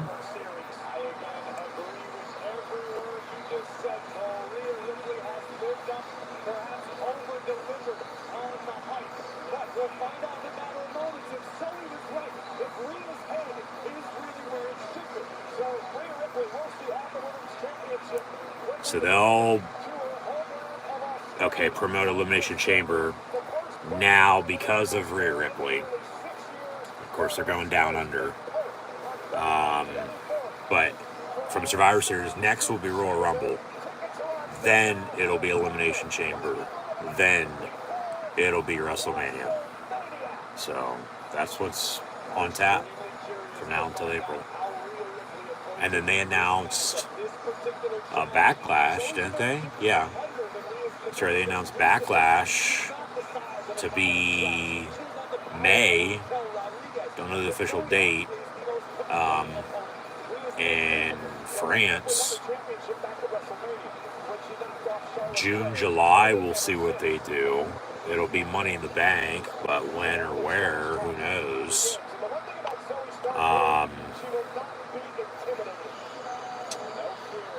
And then they'll have, of course, SummerSlam as well. That was rumored. I saw, whether it's true or not, we'll see, to be in the Rock and Roll City. So, and that, of course, is before they go to Deutschland, go to Germany for the Bash, late August. So, yeah, they're...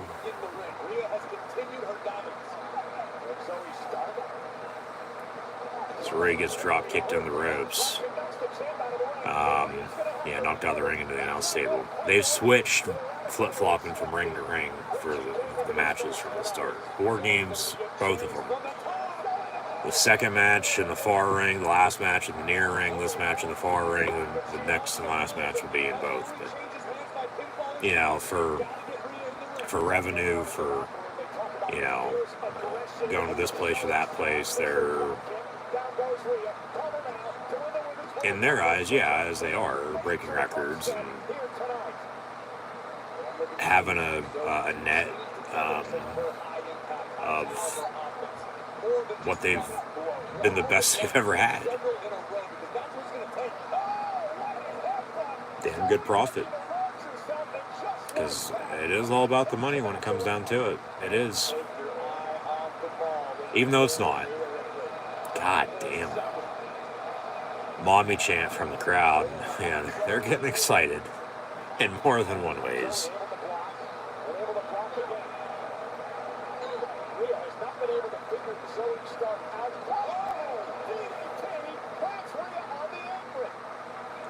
But Zoe Stark has no chance. She doesn't.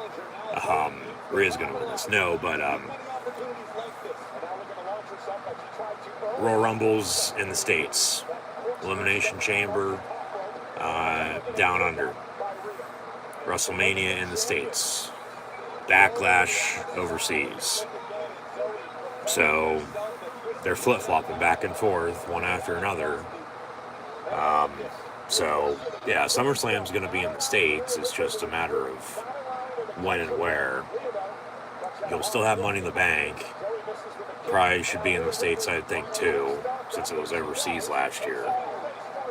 So they'll double up then in the summer with Money in the Bank and SummerSlam somewhere in the U.S.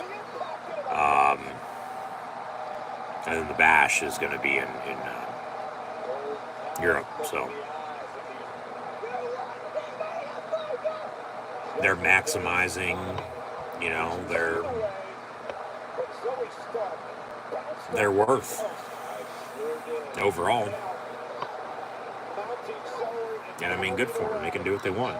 And even if they didn't want to, or even if we didn't want them to do that or that, they'd still be doing what they want to do. Because it's their company. They can choose to do that. You know, just like us, we can choose to live our life as we choose to live our life. So. And now Rhea looking to put Zoe Stark away. Lifting Zoe up. Zoe, though. Trying to put the brakes on her. Rhea just manhandling Zoe Stark, picking her up, and vertical suplexers her down. Cover. 1, 2. I think Rhea might have lost a fucking earring. Or a ring of some sorts. Yeah, ref just picked it up. Kneeing her into the side.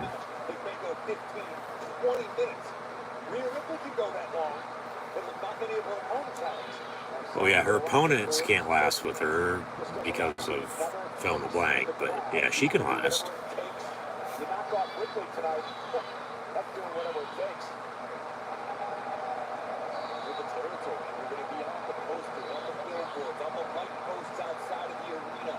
The WWE Universe filed into Allstate Arena. He saw Rhea's face. He knew what the champion meant. Zoe wants to feel that. Zoe wants to experience that for the first time. What it's been pretty incredible to experience, Corey, is the evolution of Rhea Ripley. When she started here in WWE, Mae Young Classic, to where she is today. And I would dare say, not just a different competitor in the ring, a different human being altogether. Yeah, she is totally different than, you know, what she was. Yeah, you gotta grow. Can't keep doing the same old, or else you're standing still. You want me to fight you? She keeps kicking her in the back. There's drop kick. And she sits on her knees in the middle of the ring. Getting applauded by the crowd.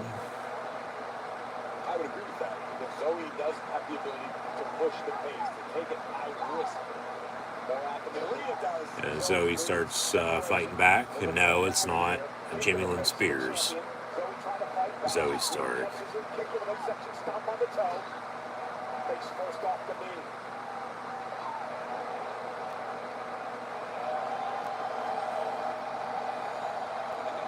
want to say that's the first time, at least in the past several minutes, where Rhea took a moment to compose herself. She took a deep breath. She looked out at the crowd here at the All-State Arena.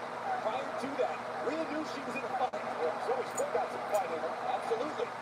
Rhea trying to beat her down. Zoe's stuck up there on the top rope. I'm just noticing that Rhea seems to be slipping into her comfort zone. This is the zone she wants to be in. To your point, this is the pace that benefits the champion. She weathered the early storm by start. And Zoe, though, still there. Dangerous predicament for both champion and challenger. Rhea now. Oh, my goodness. Oh, my Yeah, that didn't look good. I'm not entirely sure who took the worst of that exchange. I can't believe Zoe Stark's back up already. And a Super kick. Rhea falls down. Cover. 1, 2.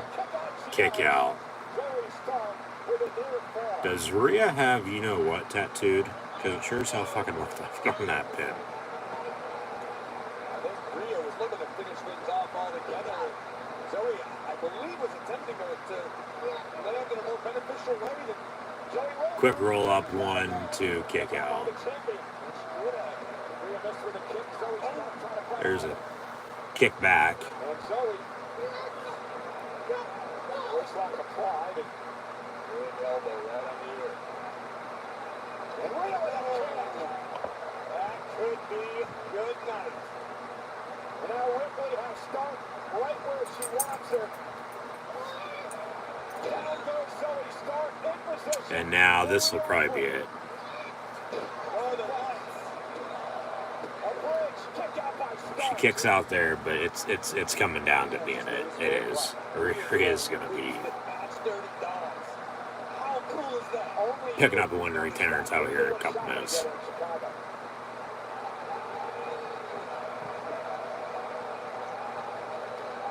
Maybe you should use the curtail. And Rhea now. Just trash talking Zoe. She says, "Hit me." Well, all right. So she hits her. You never want to ask for the ire of the Iraq. Rhea Ripley went for the riptide. Zoe Stark. Oh, Suplex. There's a kick. caught the champ on the bridge of the nose. Cover. Over the leg. Is it enough to put Rhea Ripley away? 1, 2. Ooh, just. Yeah, that was close. She almost didn't kick out for whatever reason. But then she did. She said she's okay.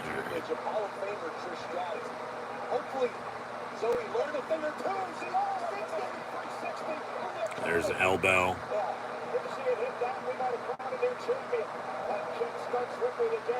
Headbutt. And yeah, Riptide should do it. 1, 2, 3. And Rhea Ripley retains. So next will be the main event. Your men's WarGames match with Rollins and Rhodes, Uso and Zayn, along with the returning Randy Orton, and the Judgment Day with Drew McIntyre. And will a former WWE and AEW World Heavyweight Champion on this Saturday night when both shows are on make a return? We'll see.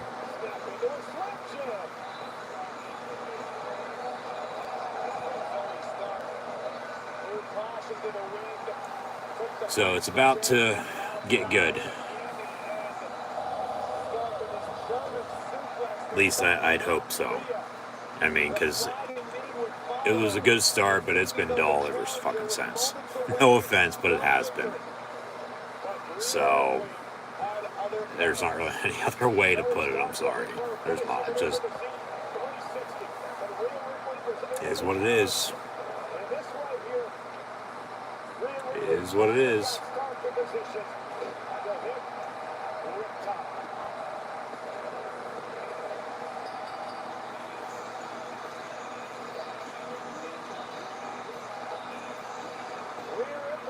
Dominant.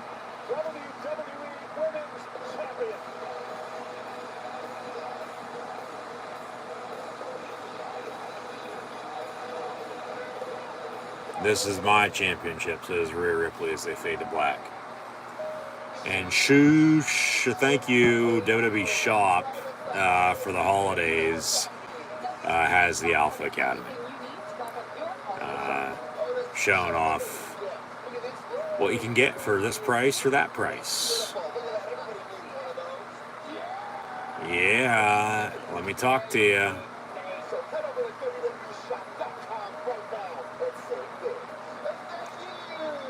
And they say thanks. Well, you might be welcome, you might not be. I don't know. 5G is crazy fast and powerful. It kind of makes it the EST like you. Girl, I'm the one that owns EST. Like I said earlier, for me, it's been football season. My mind has been set on that. This probably has to be one of the fastest football seasons I can remember in quite some time, like I've stated recently. But also one that, like, for whatever reason, I just haven't been watching as much wrestling as I, normally would have, especially during, that time period as well, because I still try to make room to fit it all in, but I just haven't. But still know, of course, what the hell's going on.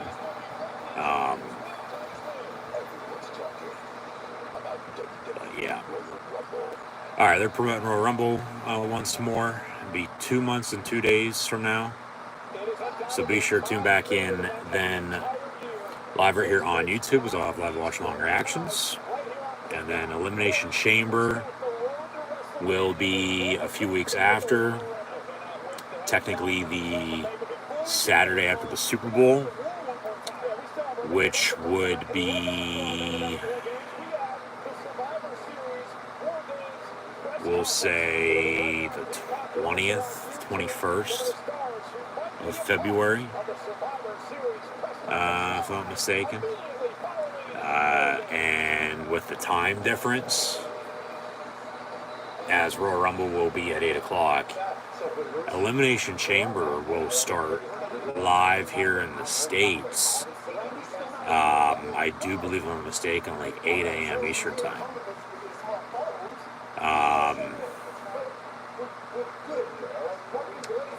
If not 5 a.m. It's either 8 a.m. and then 5 Pacific, or it's 5 a.m. and 2 Pacific in the middle of the night. So we'll get, and have to go through what everybody overseas always has to go through with watching wrestling live at, whatever time they end up watching it at, because we do have it good. We have it better than you think, no doubt about it. 8 o'clock, all right. 8 o'clock, all right. 8 o'clock, all right, for Raw, NXT, and SmackDown. Or at 9 or 10, for, other shows, through the week. And then on weekends, there's stuff on. There's stuff on all day, every day. It just depends on what you want to watch and when you want to watch it.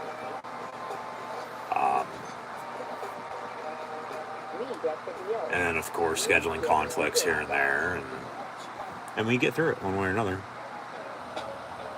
So,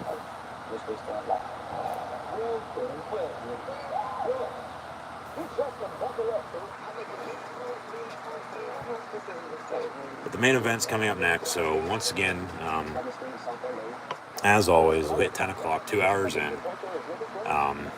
Thanks for tuning in and listening. Be sure to like, follow, and subscribe on social media, as these are in fact the WWE Survivor Series of WarGames live watch along reactions over on YouTube. So yeah, like, follow, and subscribe on social media. Links in the description below. Thumbs up button, share.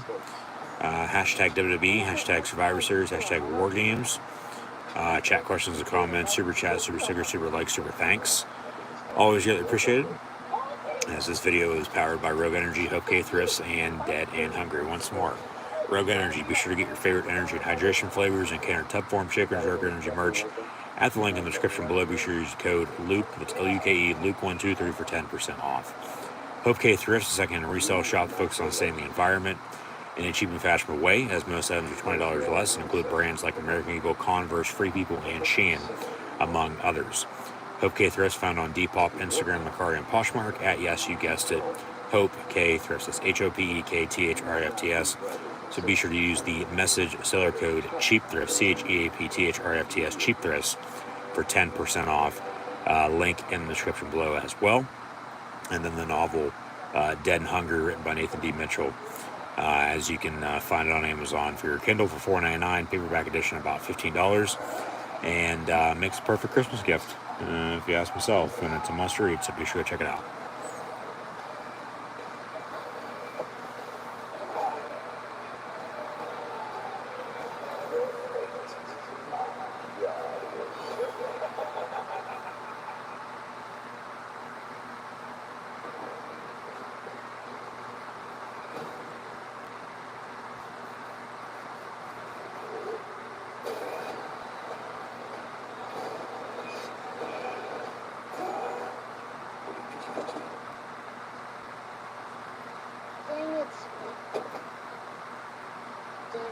Some bad luck, Brian. And I think I'm late on my car insurance. Good thing the general gives you a break when you need it. Yeah, with flexible payment options to keep you covered. So today, you're lucky. Hey. Jay.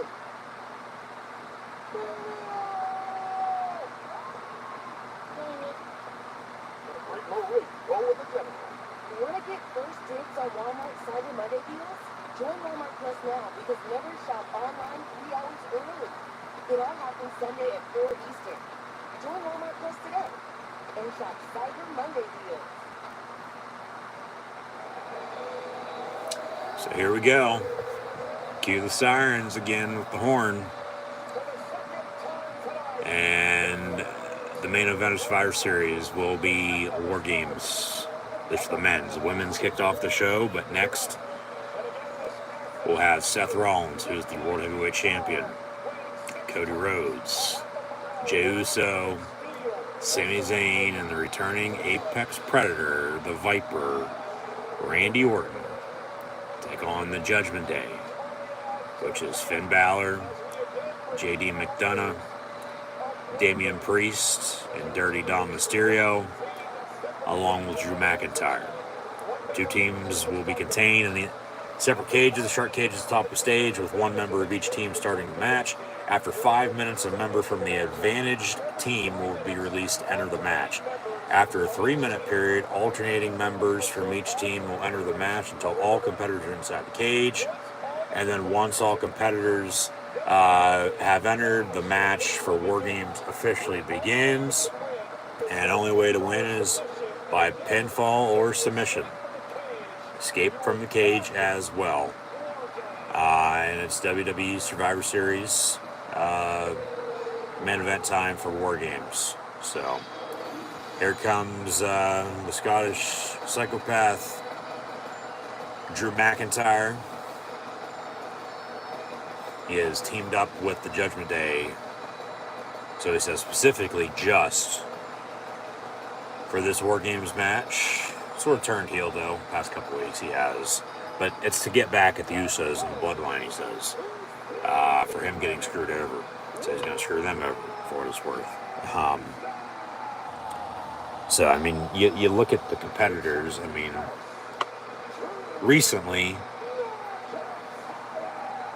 with history, of course, Rollins and Rhodes had their few matches before Cody got hurt last summer, because he's almost been back now 2 years with the WWE come WrestleMania. Of course, they're on the same team though, as is Jey Uso and Sami Zayn. They were at odds, even though they were together. You know, Jey was seemingly always on Sami's side, you know, in bloodline disputes. And of course, Randy Orton's the Viper. I mean, he's a legend killer for a reason. He can hit you with an RKO out of nowhere at any given time. So here comes the Judgment Day. Finn and Priest are your tag team champs. Dom is your North American champion. Charlie Caruso's favorite DP, Damian Priest, as well, is still, if I'm not mistaken, Mr. Money in the Bank, Senor Money in the Bank, right? Or did I forget something? And then there's, of course, Jordan Devlin, JD McDonough, recently joined after Finn, got him involved, and then everybody else agreed because there was a lot of tension there because he was trying to help him out, but then he was always screwing him over because they'd always end up losing.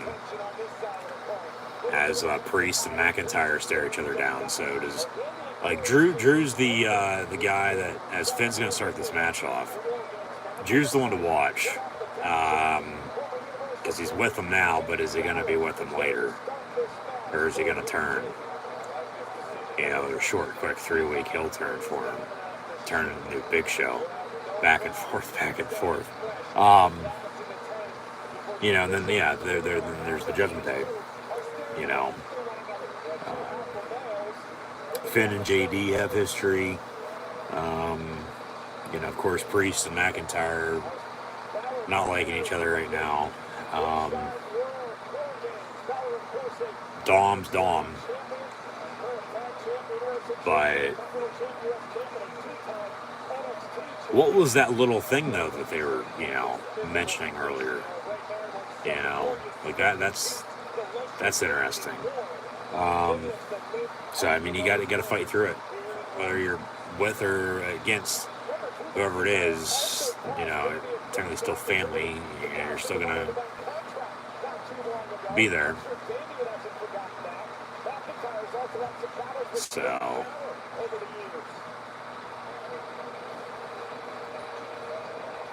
Finn Balor's going to start this match off. As we'll get 5 entrances now. Starting with Cody Rhodes, as wrestling has more than one role of family. Are we watching AEW tonight? Cody coming out? Or, oh no, shit, this is Survivor Series, the WWE. Sorry, I forgot. Of course, because Rampage was on. Collision would have just ended. Rampage normally 10 o'clock on a Friday night. But scheduling conflict, they ran for an hour earlier. Tonight at 7 o'clock to 8 o'clock. And then stuck with it live for Collision. Live on Saturday night. For that show, of course, Dynamite's Wednesday night at 8. WWE has Raw Monday night at 8. NXT Tuesdays at 8. And SmackDown's, for the time being, on Fridays at 8. So,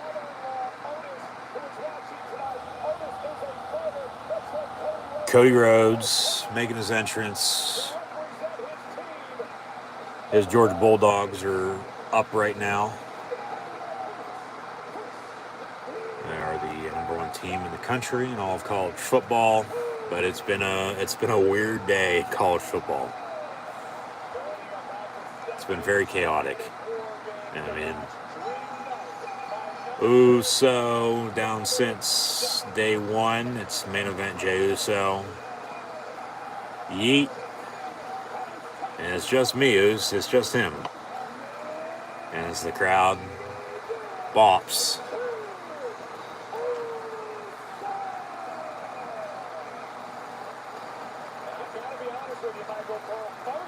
So he's yeeting on the top of the shark cage. But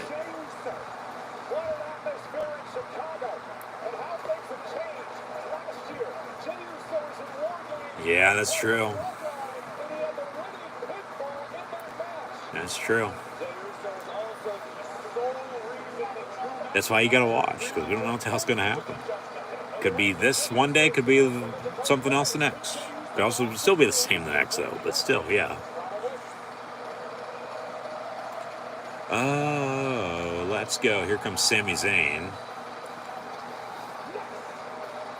Then we'll get Rollins. And then Orton will come out. Or is he? Because they, remember, said earlier they couldn't find him. Did the Judgment Day do something with him? Was that the little thing that they were talking about? Did they capture him? Kidnap him? Or is Orton just going to, show up later on in the match, like they're down, 5-on-4, and then he comes out? We haven't seen Randy Orton in a good year and a half. It was last spring, right after WrestleMania 38, when Cody would have just returned. Of course, they have their legacy together. Maybe Ted DiBiase Jr. is the one returning tonight, not CM Punk. Heard he's going to need some money, even though he's going to have all the time in the world to think. Here comes the architect, Mr. Nickname, burning it down, Seth frickin' Rollins. He loves, but he also hates football. He's the World Heavyweight Champion. As him and Cody shake on it. All right. Rollins is going to start off against Finn. But no Orton. No Randy Orton just yet. Yeah, they're going to save it for later, it looks like.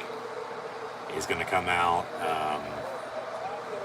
sometime towards the end of the match. Probably like right as he would, come out, to enter at 5 and the WarGames match begins. Or is he not? And is it going to be somebody else? Somebody take his spot? Then people would be wanting Punk then. I'm surprised there hasn't been a CM Punk chant during the show. Truly. I am. There had to have been earlier, but, not since the show started, there hasn't been. Okay, they say Orton's not there yet. Bullshit. As they serenade Seth Rollins. Rollins off the ropes, over the top rope, into the other ring, taking out Finn Balor, and away we go. So it'd be 1-on-1 for the time being, then 2-on-1, 2-on-2, 3-on-2, 3-on-3, 4-on-3, 4-on-4, and then 5-on-4 and 5-on-5 before WarGames officially begins. Of course, these guys fought a few times over the summer for the World Heavyweight Championship, Money in the Bank, SummerSlam. Rollins was just in a feud for the World Heavyweight Championship with Shinsuke Nakamura recently, along with defending and defeating Drew McIntyre, Crown Jewel last month, or a few weeks ago, earlier this month, I should say, as we recapped that earlier. And now, with WarGames, there's really no main, title defenses. They'll hold off until Royal Rumble, and we'll get on the road to WrestleMania. Truly, there might be a couple things, change here and there, but it seems like a lot of stuff's going to be staying the same until like Mania, and then, okay, they'll with being WrestleMania 40, go all out. It's WrestleMania for 1, but it's WrestleMania 40. They're celebrating 40 years, and then from there, yeah, you'll have some shit change, but then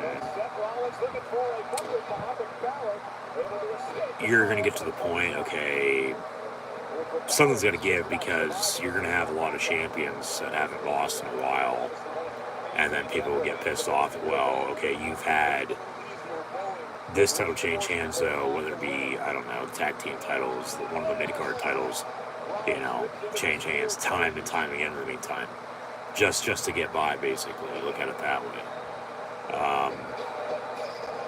But yeah, Rollins and Balor going at it here inside of the double cage, otherwise known as WarGames, but technically hashtag WarGames has not begun yet, because it's not 5-on-5 just yet, it's 1-on-1. There's a sling blade. Rollins taken advantage of here by vertical debit Finn Balor here early on, as he's going to line up his sights and drop kick him into the corner, it looks like.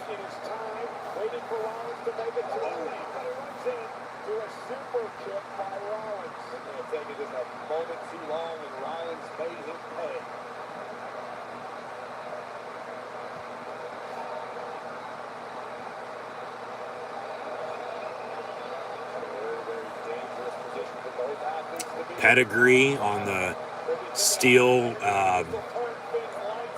barrier that's in between the two rings, holding them together.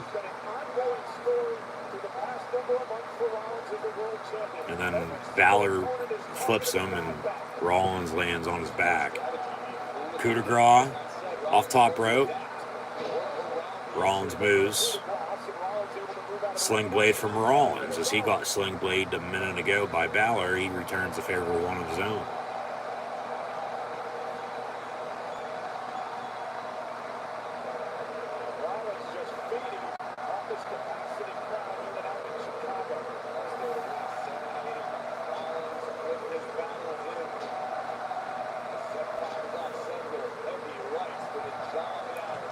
Some right hands now. Just wearing each other down, trying to gain the upper hand. Rollins is going to have to go into survival mode here in a couple of moments because Balor's going to get back up. Yeah, Judgment Day is going to have the advantage to be 2-on-1, and 2-on-2, so on and so forth till 5, and then we go from there. So, I mean, yeah, basically sit back and just relax because this match is going to go on for like 45 minutes or so. And it's like, all right, really no surprises with the countdown clock because it's not the Royal Rumble. Like, who's coming out? We know who's, inside the shark cage. We know who's, going to be entering it at some point in time in this match. We just don't know what the order technically is. The advantage goes to the Judgment Day, and yeah, JD McDonough is running down, and he'll help out Finn Balor here. And it'll be 2-on-1 for them up against Seth Rollins.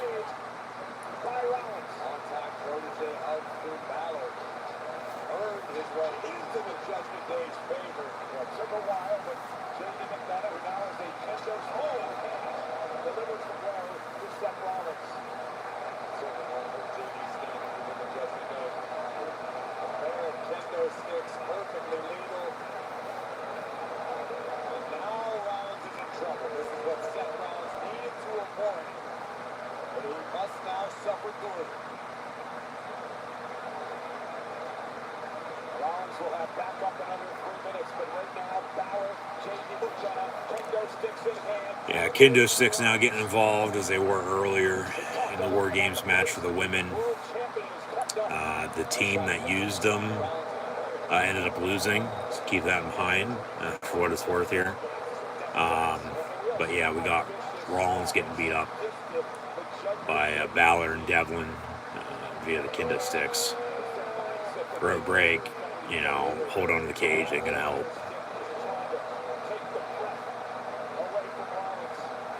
Because anything goes in this match. So batter up. Rollins fighting back though.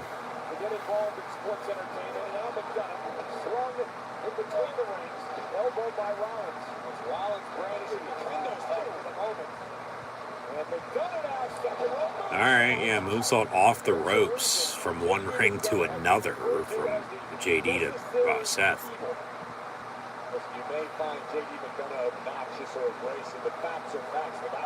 JD McDonough's theme song is a banger too, by the way, if you didn't know. Go ahead and listen to it. Rollins off the ropes. He gets clotheslined by the kendo stick. And Balor says, oh yeah. When one of his teammates joins the fray, it will still be a 2-on-1 advantage for the Judgment Day. The question becomes how much of Rollins will be left. And if anybody knows about the left back, it's Rollins. Focused on the top. And it's going to be a long night for you, Seth. It's going to be a long night.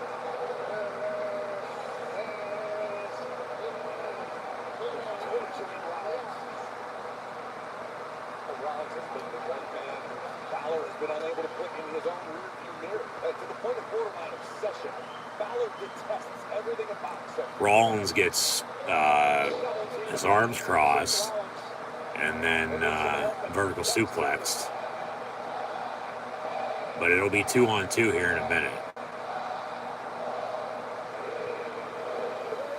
Who's it gonna be? It looks like Jey Uso. Yeah, yeet. Yeet.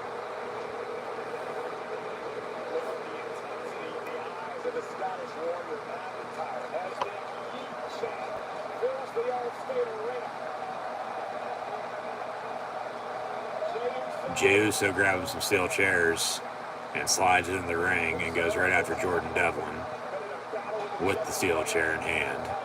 And now Finn Balor. And the crowd's, every time he's throwing a punch or hitting somebody, yeet, yeet, yeet, yeet, yeet. Of course, yeet came about in the press conference after Fastlane, him and Cody after they won the tag titles. That, of course, the other day has won back since. Had a little too much drink as the show went on, and oh shit, we got to talk in the press conference after the event. And, yeet just came about, and it stuck. I mean, there's no other way to put it. It stuck.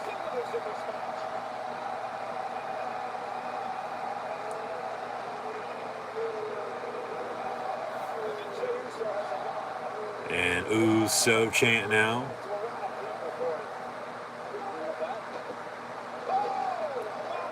Yeah, that's, oh god. Might be saying yeet in a place we don't want to be saying if that happens again. See a replay right on his fucking head.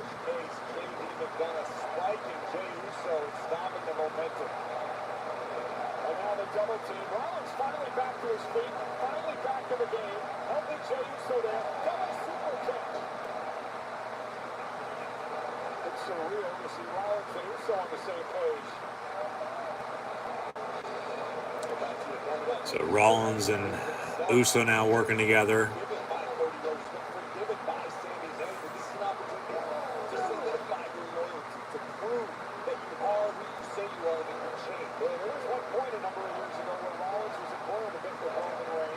As they count to 10 with the punches. He's got some issues in the bloodline. And now Seth Rollins, top rope. And then Rollins off the top rope takes out Finn. Like agility from the world heavyweight champion. This point in the matchup, the adrenaline's pumping. Rollins not feeling the wounds from the And they continue to serenade him.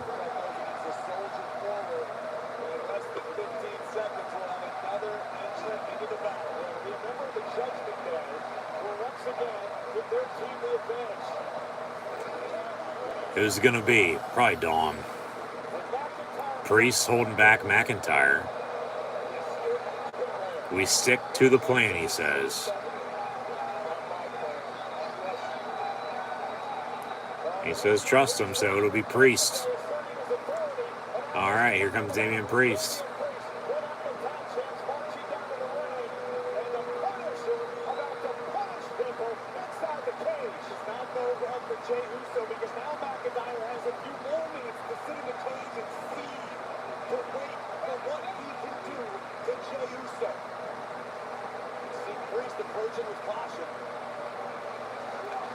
Priest enters as Rollins and Uso go after him.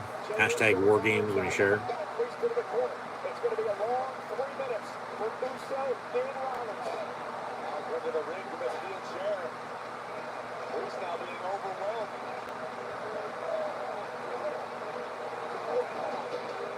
Uso trying to drive McDonough down.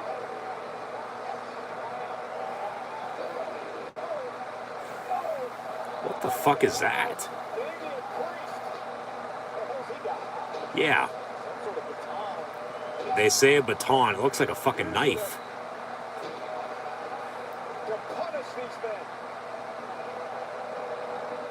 All right.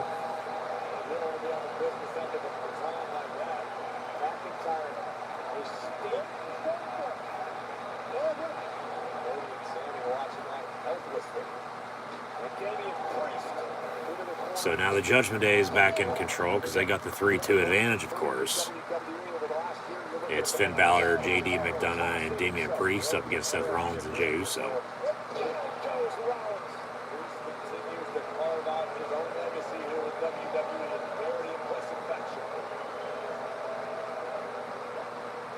I'm all for the choice of Damian Priest being the leader of Judgment Day. He's earned it, I think. The leader in this match, of course, what I meant. You sure about that, Michael Cole?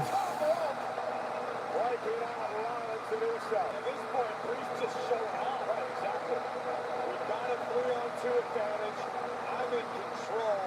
Watch what I can do. Doing everything he can when he wants to. And Rollins has been in this match since the beginning. Is being pummeled and punished by Priest. So yeah, Judgment Day in control here. They Rollins and Uso need help for sure. It'll probably be Sammy next. But remember, they technically only have 4 because Orton hasn't showed up yet.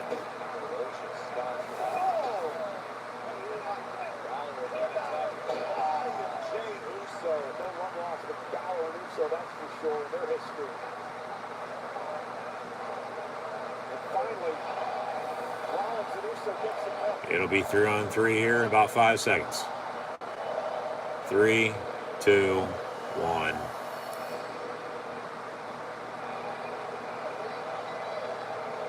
And Sammy's going to go. Yeah. So it'll be Rollins, Uso, and Zayn with Balor, McDonough, and Priest. Dom or Drew's going to be next. Then it'll be Cody. And then who knows who. Let alone then Orton. Priest told McIntyre, we're going to stick to the plan. Is there some sort of plan that, like I said, McIntyre's, going to be, Sammy's going to grab tables. Not with the Judgment Day here for this. Is Priest turning somehow? They chant yeet as Rollins and Uso are sitting at the table. And Usi chants now as well, yeah. Clothesline over the top rope. And yeah, there's not much room there between the 2 rings. They land awkwardly. It's going to hurt. Sammy stomping him.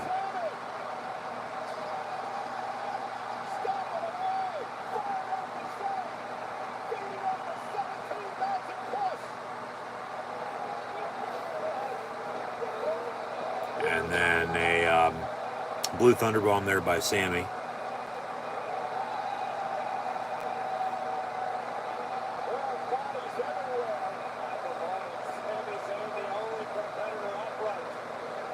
And now Sammy off the top rope.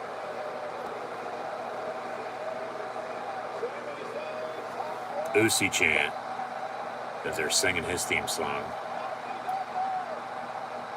Now he's going to go the whole way at top, but McDonough's following him.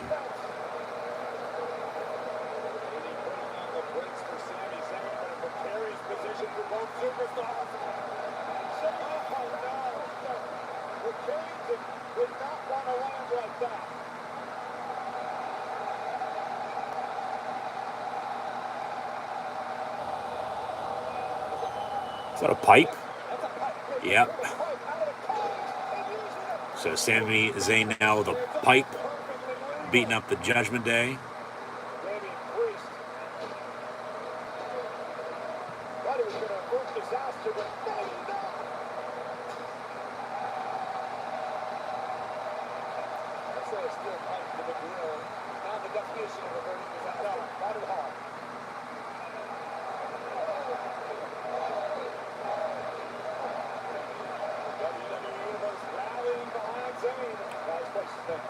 Should get the countdown clock back up there here in a minute or so.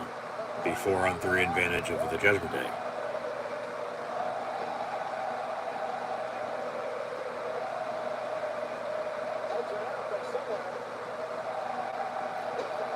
As ole, ole, ole, ole, ole, ole, back and forth with the right hands. Rollins and Balor started this off, and they're chopping each other into the corner.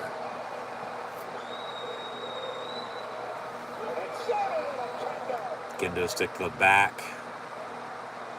Things slowing down as all these superstars look at different ways to punish one another. They're going to have either Dom or Drew enter next.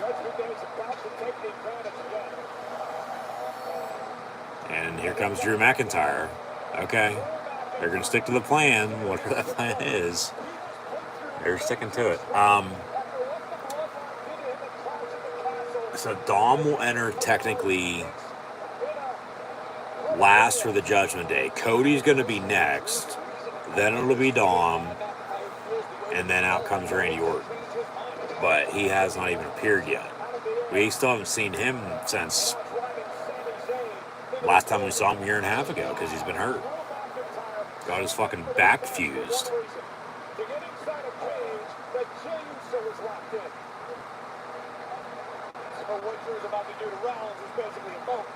I think really the only time, or the last time we saw him, at least online, would have been, he was, trying to quiet the paparazzi sitting out at the WWE Performance Center in Orlando as he was going to train. Let alone at some high school event, and kids were arcanoing each other, and he did think it was funny. I mean, they were doing it because they realized he was fucking there. But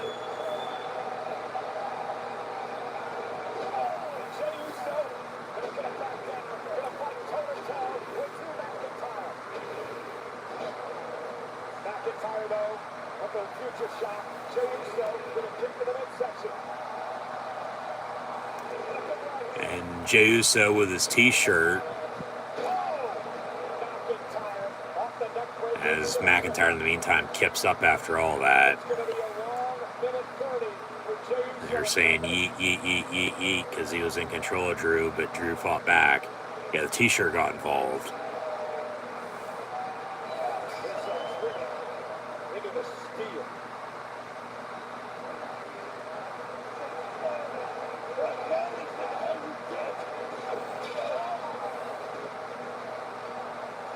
Drew saying something about acknowledgement, of course, with, acknowledging Roman Reigns. So,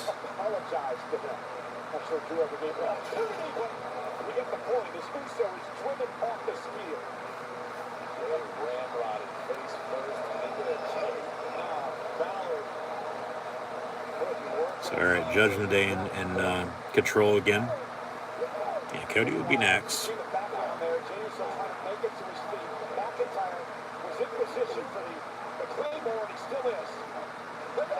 There's super kick. And all right. Yeah. Working together. And now here comes Cody Rhodes. Unless Orton's coming out now and Cody's coming out last. Yeah, it'll be Cody.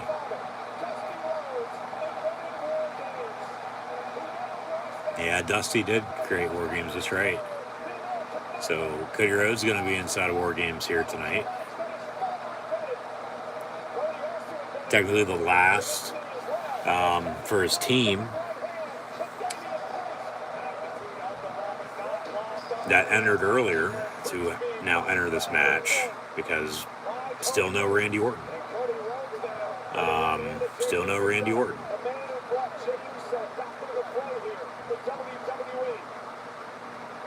So it's 4-on-4 for the time being. It is the Judgment Day, which is Finn Balor, JD McDonough, who's working Cody Rhodes right now, along with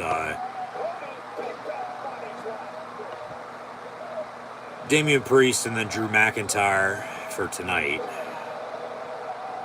We'll see how long it lasts afterwards, but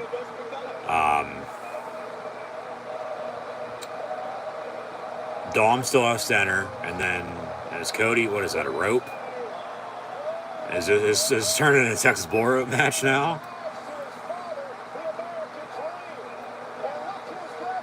And Rollins grabbing the other end of it. Of course, they went at it at Hell in a Cell. We're inside of a cage here for WarGames, and they're on the same team.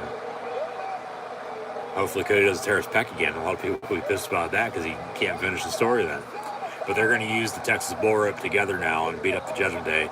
There's cowbell to Finn Balor. So, yeah, Graves is great on commentary. He knows exactly what to say and when to say it. So, yeah, give me some more cowbell there. But I guess they're all asking Cody, is he coming? Is he coming out? Like, where's Orton at? Like, with the legacy history, I mean, Cody, I guess, is the one that knows. He was the one that made the announcement Randy Orton's coming back, but it's still been seen.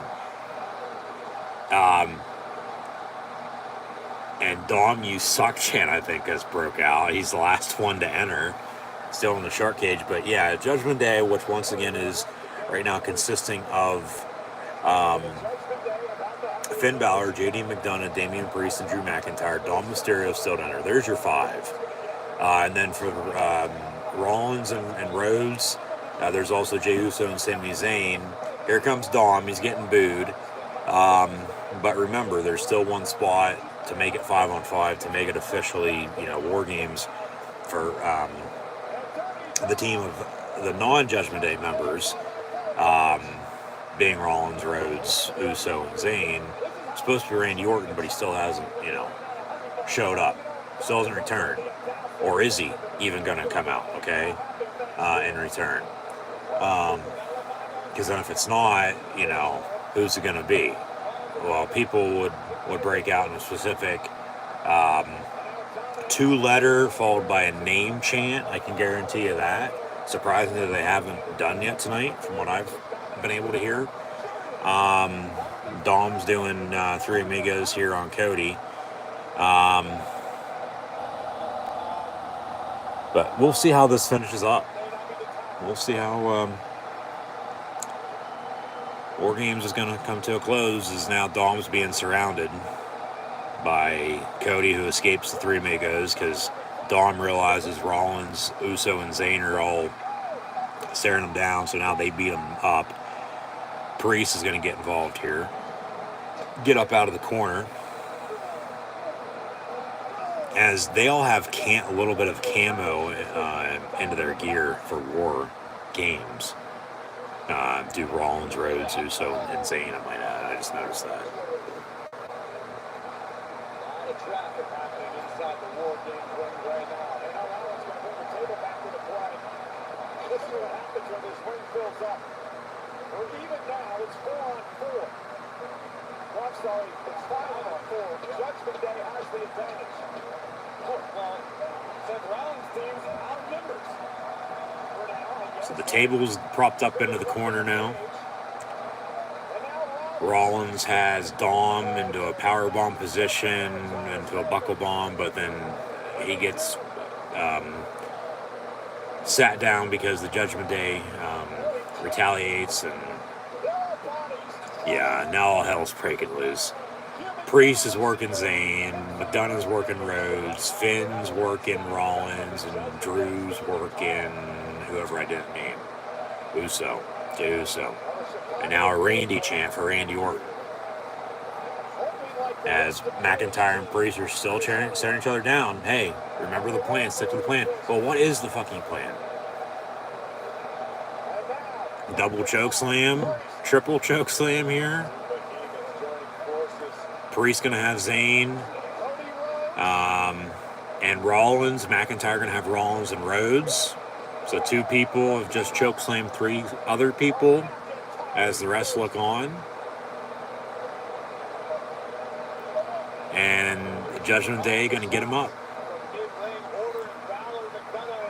Dom, JD, Finn from one corner on a splash to a coup de grace and another. Judgment Day in full control. As Rollins, Rhodes, Uso, and Zayn lie helplessly in the ring. Table getting now, rather than propped up in the corner, set up on its feet.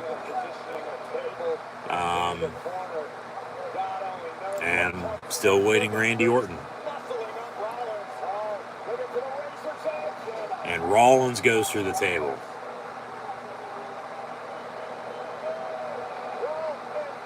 Seth Rollins has been put through the table. Yeah, Randy Orton's supposed to be coming out.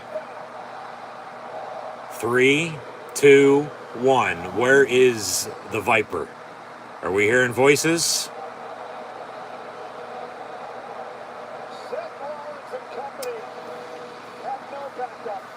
And it's the Judgment Days theme. Here comes Rhea Ripley. Oh, shit. This is the plan. Rhea Ripley is running down to the ring with Damian Priest's Money in the Bank briefcase. And it looks like Priest might cash in on Seth Rollins and become World Heavyweight Champion during the WarGames match. And now we hear voices. There is the Legend Killer, the Apex Predator. The Viper is back.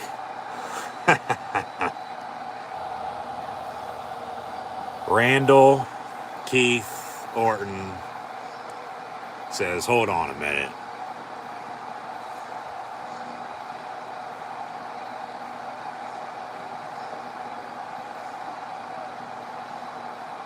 And the pop.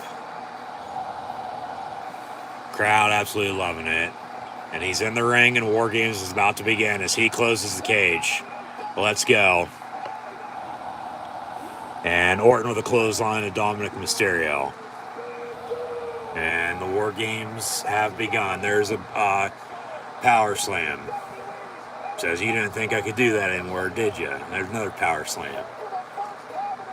Yeah, Orton, the last time we saw him was like a couple weeks after WrestleMania 38. It's been like a good year and a half. It was April, early May of 2022. Holy chant from the crowd. Going vintage Orton. Orton on the middle rope to Finn Balor with a DDT. There you go. And Coles loses his goddamn mind on commentary. Yeah, exactly. Better late than never. Show up last fucking second. They've come unglued, if you will.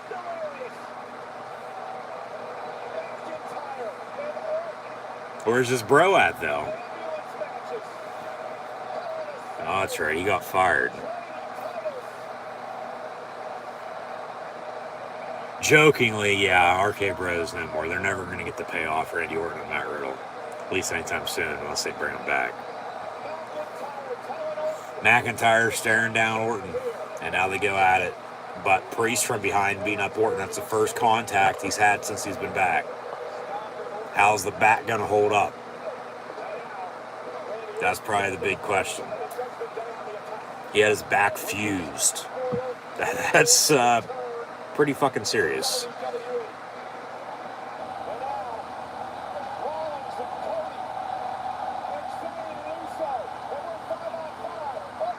So yeah, we're officially in WarGames now. It's 5-on-5. Rollins, Rhodes, Uso, Zayn, and Orton taking on the Judgment Day. Finn Balor, JD McDonough, along with the hell is Cody staring down? All right, here comes Orton to his feet. So they're going to go all vintage Orton 5-on-5. There we go. And they count it down and they hit 5 DDTs simultaneously, vintage Randy Orton style. And now he's getting ready to hit an RKO here, it looks like. Yeah, Rollins, Rhodes, Uso, Zayn, and Orton.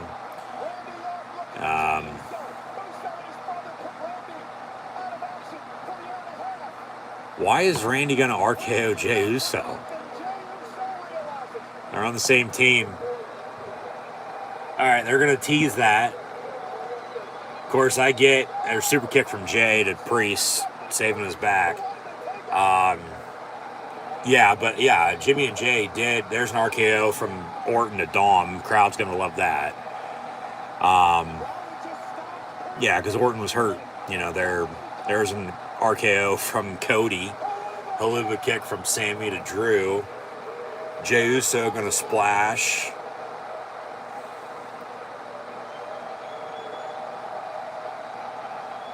what's next? They're all getting their shit in. We still probably got another 15 minutes or so if they go to 11 o'clock. Yeah, JD McDonough is like screwed. He's going to try to escape the cage. He does, they win. Oh, they forfeit. Okay, they lose. So it's, yeah, pinfall submission. Yeah. So Rollins up there with Zayn as well. Gonna probably throw JD off the top. Rollins better be careful he doesn't fucking fall.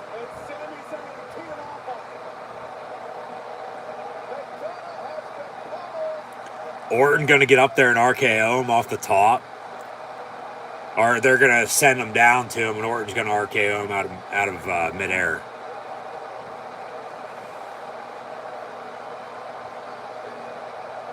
Three, two, one. There he goes. RKO from Orton to JD off the top of the fucking cage. Good God. Yeah, Randy Orton's back for sure. And now Crossroads from Cody to Damian Priest. Cover. 1, 2, 3. And Rollins, Rhodes, Usos, Zayn, and Orton defeat the Judgment Day inside of WarGames in the main event of WWE Survivor Series here tonight. We still got some time here, folks, though. I mean, it's about 10 till.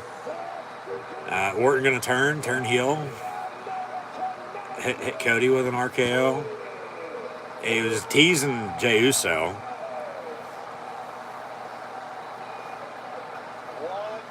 Maybe go after Rollins. It won't be Sammy, unfortunately. Oh.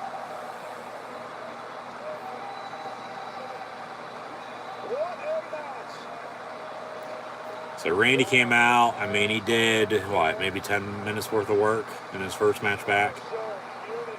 Looked damn good. They made him look good for one, but he looked good to begin with. He looks to be in damn good shape, too, as they'll celebrate.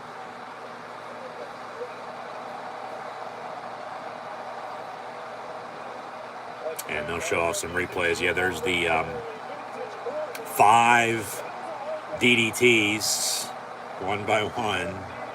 Actually, simultaneously, excuse me. But one by one on down the line with who gave them and who got them. And everybody did their stuff. They all got it in. It was a good match. Both WarGames matches were good. Probably the best matches of the night by far. The others, a little underwhelming. Disappointing. But now, I mean, 10 minutes or so to the top of the hour, what else are they going to do? Unless this is going to be it. Is there, going to be a return here? Are they going to send the crowd home happy, or is everybody going to be pissed off? Like I said earlier, though, if there is a return of some sorts from CM Punk, either way you look at it, there's going to be people happy and mad that he came back. And there's going to be people happy and mad that he didn't come back. So it doesn't fucking matter. And is it going to be water under the bridge? As Priest almost cashed in, too. Remember that during this match. That was the plan. Rhea came out with the briefcase, and then Orton came out. So that was good. Yeah, good sequence. Good match. Both WarGames matches, the best matches of the night by far. But we'll see what we got now. And oh shit, CM Punk. Look into my eyes. What do you see? The best in the world is officially back in the WWE. Look in my eyes. What do you see? Coming out, blue jeans and a white t-shirt. Got a little bit of a fade for a cut.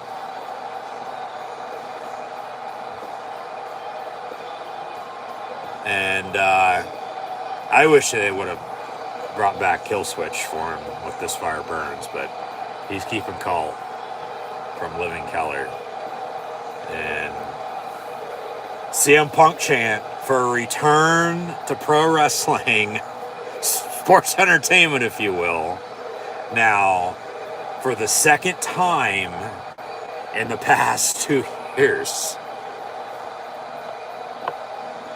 And it's clobbering time in the WWE again for him. And he's going to say he's home. And he stares his watch. It's clobbering time. Are they going to have him go down in the ring? He stares down everybody.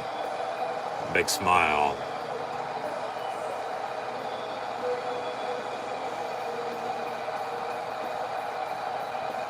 So they have him come out at the end of the show. Is he gonna, whose time is this? Chicago, Chicago, Chicago. I was gonna say, is he gonna jump into the crowd and break his foot again? As he's giving it to the fans, so they've obviously come to an agreement, and the past is the past. Their business is business. They're going to move on. Water under the bridge with everything that was, said with the ending. And now they'll give a recap for what happened here at WWE Survivor Series. So that was it. I mean, he just comes out at the end of the show. So he'll be on Raw. He'll be on SmackDown, you'd have to think, moving forward. The real world champions in WWE.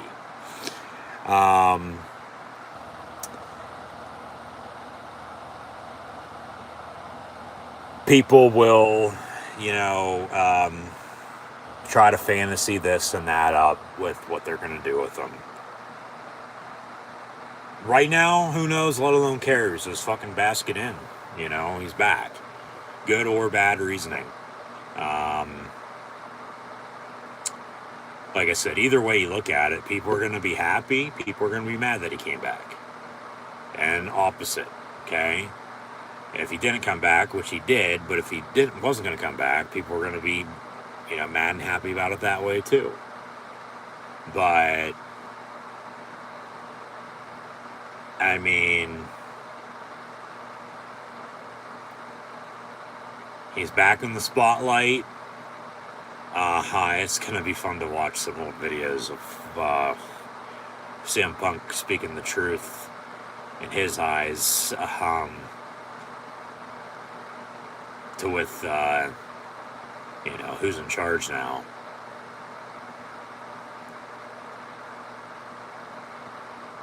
I mean, because shit, it's been a decade,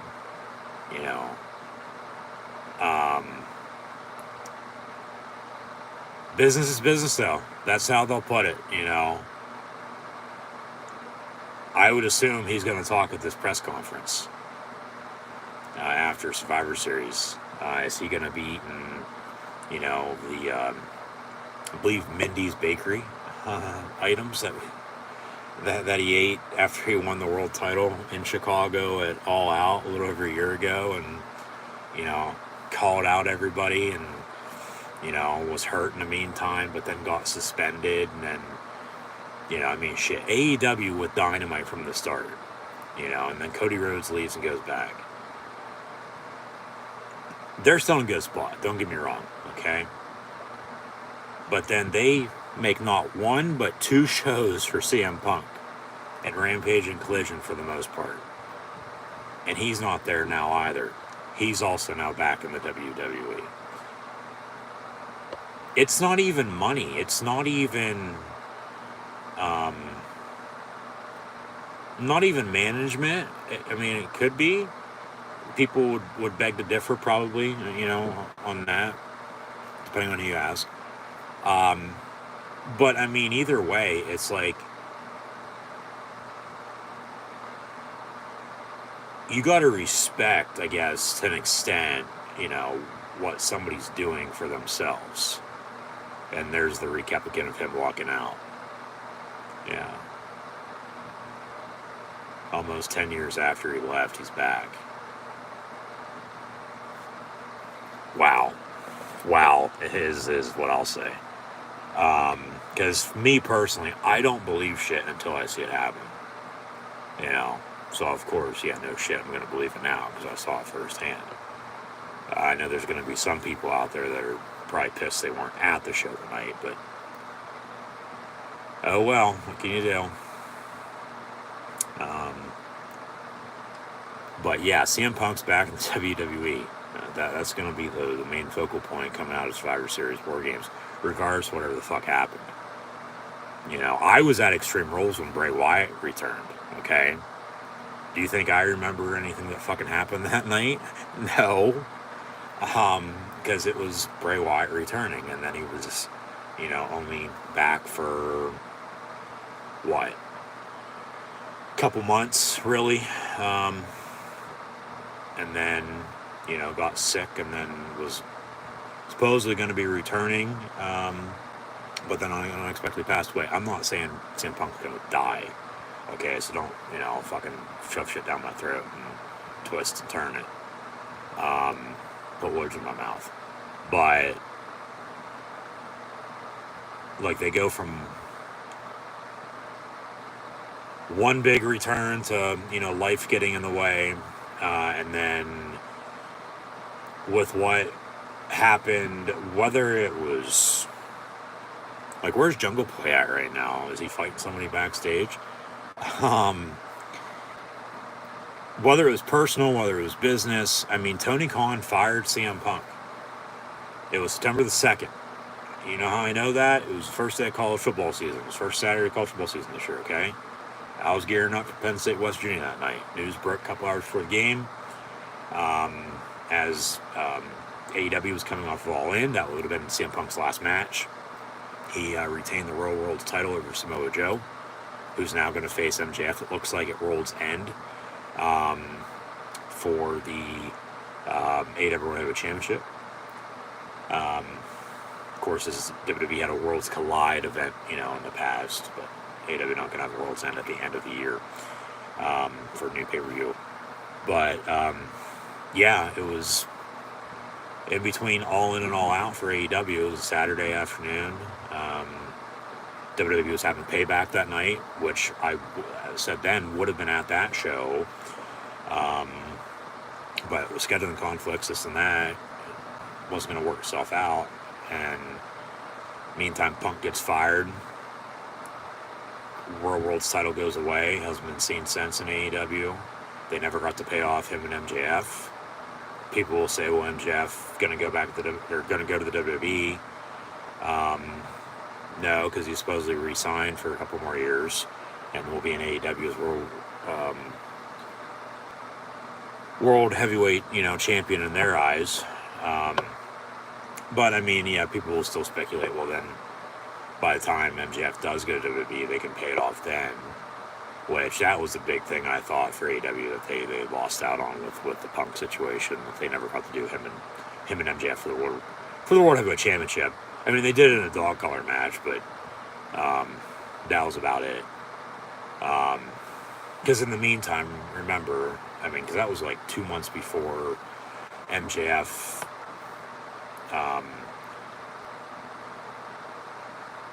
his fiasco with Double or Nothing, and then I believe timeline's right, and then of course called Tony Khan a fucking mark, and then he returned the same night as the Devil to close out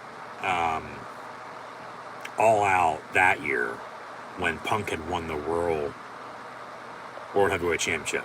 Okay, but then in the post-event press conference, Punk said everything he said was suspended, and then you fast forward. Meantime, he was hurt, so he probably would have been taking some time off anyway. Whether he would have stayed champion or not, who knows? But remember, fucking mid-June, just a couple months ago, he comes out like Santa Claus, ho ho ho, happy holidays, everybody. Christmas is now a month away. To the day today, actually, 25th of November today. So 1 month from today would be Christmas. But first ever AEW Collision. Punk returns, has this, bag. What's in the bag? Well, it ended up being the World Heavyweight Championship he never lost. They spray painted an X on it a couple of weeks later. He defended it, maybe once or twice? I know once for sure up against Starks the same night as SummerSlam.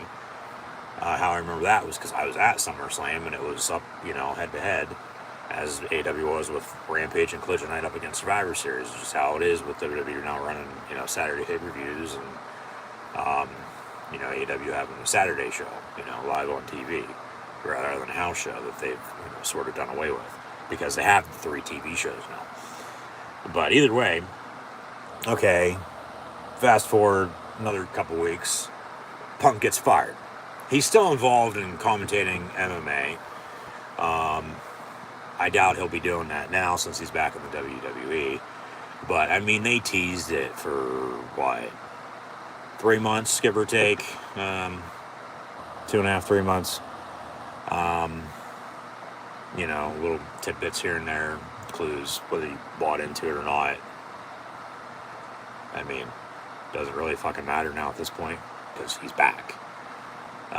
So it was true all along, as it was true with Bray Wyatt. It's like they know what they're doing. Still, personally, just myself, I don't believe anything, until I see it happen. Just take it for a grain of salt, unless you truly believe it yourself. Because you don't know nowadays in the world, like, somebody's actually telling the truth or lying to you. So it's better to be safe than sorry, just overall in the long run. But yeah, Punk's back in the WWE. Is he going to be working house shows? I highly doubt it. He'll be on Raw, he'll be on SmackDown. People will say, he needs to beat this person, that person. Like I said, people will fantasy book it. We'll see what they do with him, though, because I have no idea. They'll probably give him not a small feud, but something small to start off with. People will for sure say to have him win the Royal Rumble. I could probably guarantee you that right now. No doubt about it. And honestly, at this rate, I probably want to fucking mind it.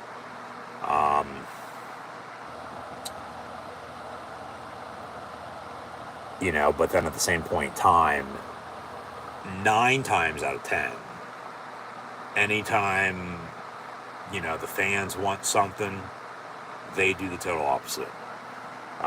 Because they can,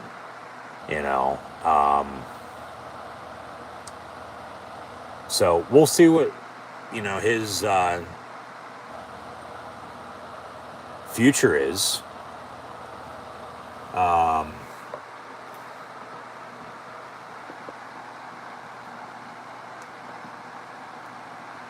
Yeah, with what they're going to have him do.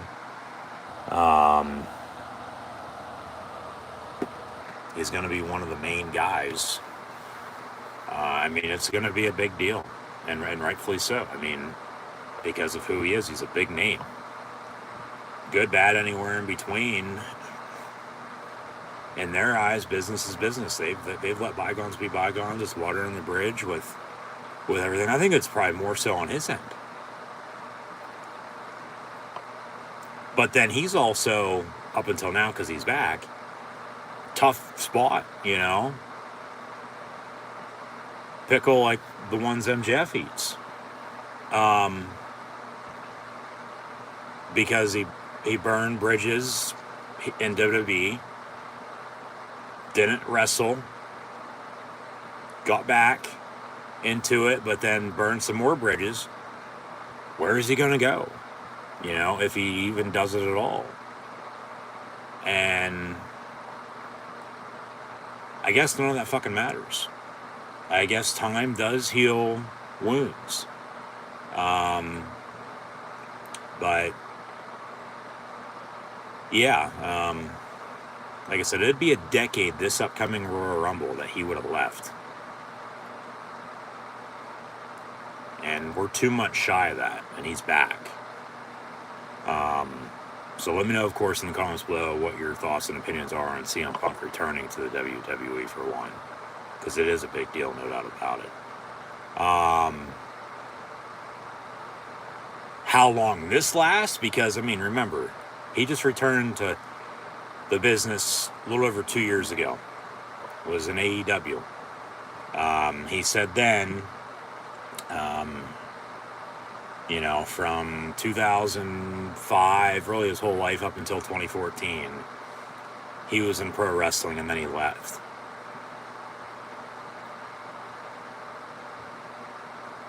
But of course, WWE is known as, you know, sports entertainment. But then he was back, you know, doing what he loved. So now, is he back in sports entertainment, or is he back in wrestling? Like, you can't be so two-faced and a hypocrite and get away with it all the time. Because he's the type, once again, that even though he's like, he truly is, like, probably this generation's fucking Hulk Hogan. Everybody just loves him. Or you hate him. Let alone, I don't even know if you'd want to, you know, say Shawn because of the Bret Hart situation. But you look at the comparison with Hulk and Punk. Could Hulk Hogan wrestle? Not really. But he was popular. Can CM Punk wrestle? Not so much. But he's popular. So, and that's just my opinion. Of course, I know yours in the comments below once again, but at the end of the day, business is business. And they're going to be booming because of it. And I guess AEW is the one right now to, well, coulda, woulda, shoulda. You know what I mean? Like, they had their chance, and I mean, he had free reign, too, to do whatever the fuck he wanted. And he was doing what he wanted. We'll see how lenient WWE is with him. Because if they're not, he's just gonna fucking, you know, throw a hissy fit and, you know, do shit to fucking probably get out of it. And then it's the whole CM Punk story all over again, you know? Because it's truly, if something doesn't go his way, you know, he just fucking, like, he thinks he can get what he wants. Which is true, but, you know, because he's been in good spots before, but, and he's been true with what he's said in the past to an extent as well. You know, some stuff's come true, some stuff hasn't, but, you know, overall big picture, yeah, if he doesn't get his way, he's throwing a fit. It's like, cry me a fucking river, dude. You know? Like, they've gotten by without you the past decade. It seemed like overall, he needed WWE more than WWE needed him. But then, if they get together, not even a match made in heaven, but it works itself out in the end. Truly, I mean, we'll see how long this fucking lasts, because, I mean, it only lasted 2 years in AEW before the honeymoon, if you will, ended. So, yeah, it's just one of those that he's his biggest enemy. He is. As we all are, but he's truly his biggest enemy. He's like,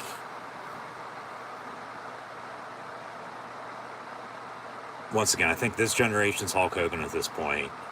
But also, it's reap what you fucking sow, man, you know? So, yeah, CM Punk's back in the WWE. But it's like, okay, here we go again. We've been here. It's eyeballs, which that's all they fucking care about, fucking ratings, because of the money. Which I can understand, but at the same point in time, man, it's like, not even enough's enough. I mean, yeah, it's gotten way better than it was, no doubt about it. There's still some things, though, it's like, what the hell?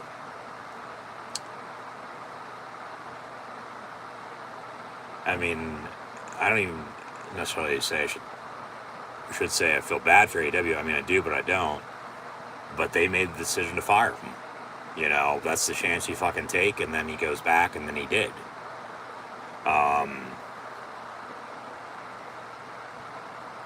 But then, you know, you always talk about the workplace environment. It seems like it's been okay since, and it was okay before, and it was all right at the start, but then it, you know, dimmed, if you will. We'll see if that happens in the WWE. I mean, yeah, because like I said, people will fantasy book this to fucking cows come home. They will, as they always do. But there is a lot of, you look at it, potential opponents for him that, like, truly he's never faced. But didn't he say the same fucking thing when he went to AEW? And then by the time they got around to it, he was fucking tired of it. You know? Because remember, everything he fucking said, man. I mean, from one thing to the next, it's like, you can't be changing your mind all over the place, you know, all the damn time. You know? He sort of is, you know, a hypocrite. He's two-faced. He says one good thing, but then he, you know, one next second later, you know, turning your back and saying something else about the same fucking thing, the same person. Because if it ain't his way, it's the highway. But that's just who he is, and I mean, you can't help it. But they don't care. People will still buy in. You know, he'll be a fucking top merch seller. They'll say this drove in, you know, off of a rumor again, you know, as AEW sold out fucking the United Center in Chicago on a rumor. Shout out to SRS. That sort of blew him up. With, okay, CM Punk's coming back to wrestling. And they have a week after the first ever Rampage, the first dance, and then, you know, in steps CM Punk to AEW. That lasted a little over 2 years. It was August of 21 to early September of 2023. And then here we are, November the 25th, 2023, CM Punk's back in the WWE. Gonna be interesting to see what he says. Because it's going to be a buzz for a while until it simmers. But just overall, I look at it as truly, how long does this last? You know, just with you know, prior history, because history repeats itself. That's the big thing. But that's also the chance you take if you're the WWE. But then if there's more positive than negative in it, you know, they're going to say yeah. Because for the most part, for anything, the pros are going to outweigh the cons. It seems like, though, for Punk, there's more negative than there is positive, though. For at least the stories, but at least, or as always, it's always the narrative. You know, he does have, you know, friends. Hi, Colt Cabana, how you doing?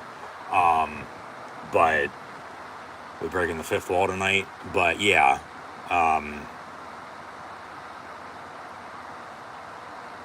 we'll see what happens. You know, just got to let it play itself out.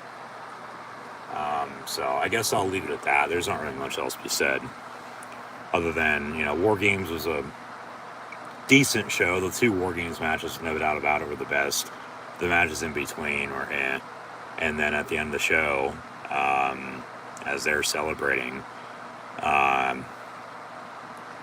Q called a personality by Living Color, and out comes the best in the world, CM Punk, making his return to the WWE. So let me know in the comments below what you thought of that. And in the meantime, thanks for tuning in and listening, as always, on Wrestling Encyclopedia Sports, Coin Luke 96. So Be sure to like, follow, and subscribe on social media. Links in the description below. And for wrestling content, I'll have some videos published in the next couple of weeks, so stay tuned for those. AEW have World's End in about a month. WWE gonna have the Royal Rumble a month after that. There's Elimination Chamber as well, late winter, and then we'll be on the road to WrestleMania come Royal Rumble time, of course, for that season. And then Mania will be early April. So just be sure to like, follow, and subscribe on social media. That's the easiest way to stay up to date. So yeah, Phil Brooks, CM Punk, a former WWE champion, a former AEW champion, most recently the Royal World's champion, makes his return to the WWE nearly a decade after he left. So be interesting to see what he says, but I'll let him do the talking from here, I guess. And we'll go from there. So yeah, good, bad, it's big. There's a buzz for sure. But once again, like I said, we'll see how long it lasts. Just a little weird, to be honest with you, too. I mean, because I get it happens all the time in pro wrestling. I mean, it's picking up some pace as it did way back in the day. You know, it's not as much as it was then, by God. But, you know, flip-flopping from this company to that company. I mean, it's not like he was on the same, or it was on different shows for different companies on the same night, for God's sakes. But, you know, still from being with them for as long as he was, he left, gone for about 8 years. Got into MMA, that didn't work out for him, got back into wrestling. Only in AEW for a little over 2 years, and now, 2.5, 3 months later, he's back in the WWE. So, fast, even though it's been long. I guess it's going to become a full circle for him now, you could put it that way. You know, but, yeah, just, okay, CM Punk's back. Gonna take some time to get used to it again. No doubt about that. So, yeah, like I said, let me know in the comments below thoughts and opinions on it. Because it should be pretty good for a little while. That's what. Once again, though, how long is this going to last? Truly, how long is this going to last for CM Punk in the WWE? Because as soon as he gets tired of it, his mind is fucking gone then at that point. Because he already made it up. And is he going to be a heel or a face? Because he works better as a heel. No doubt about it. But, I mean, I would think for a little while they're going to have to run with him being a good guy. Just because with, you know, how big of a deal this is going to be. Because you're not going to want to have something, you know, be a good, not even PR move, but just good in general. And then, you know, poof, a couple seconds later, you know, he's a bad guy, and there you go. But business is business. We'll see the storylines they got, you know, for him. I mean,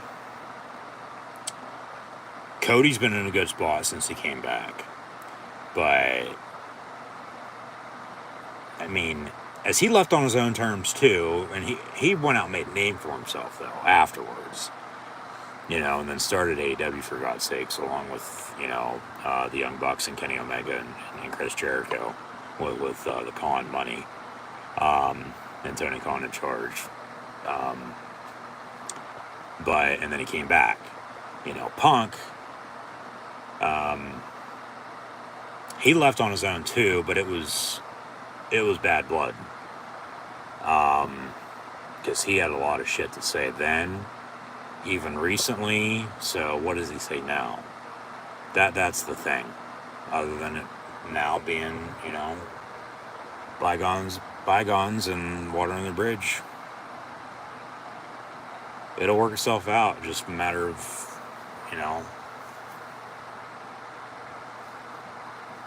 really when you think about it. And why is because of the money. How? Because of the time that went by. But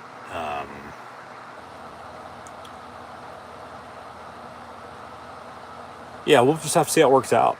Because it could be, all right, good, and he could,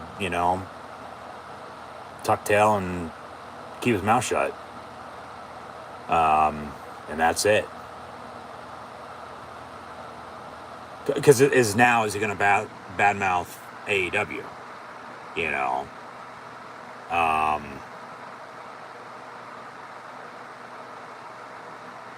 I'd, say probably yeah to that, to be honest with you. Knowing him for sure, yeah. But either way, people are going to be throwing up the X's for him. Because CM Punk, he's back in the WWE, so yeah, like I said, I guess I'll leave it at that. There's not much else to be said. He's different. He is, and it can be a good different. It can be a bad different. It just really, I guess, depends on, the day of the week of the month out of the year, how he's feeling personally. But then how, because he's the kind of bitch, like they're saying, forget who is a fucking male Karen. That's truly CM Punk to a T. Like, he doesn't get his way, he's throwing a fucking hissy fit. Because we've seen it more times than not.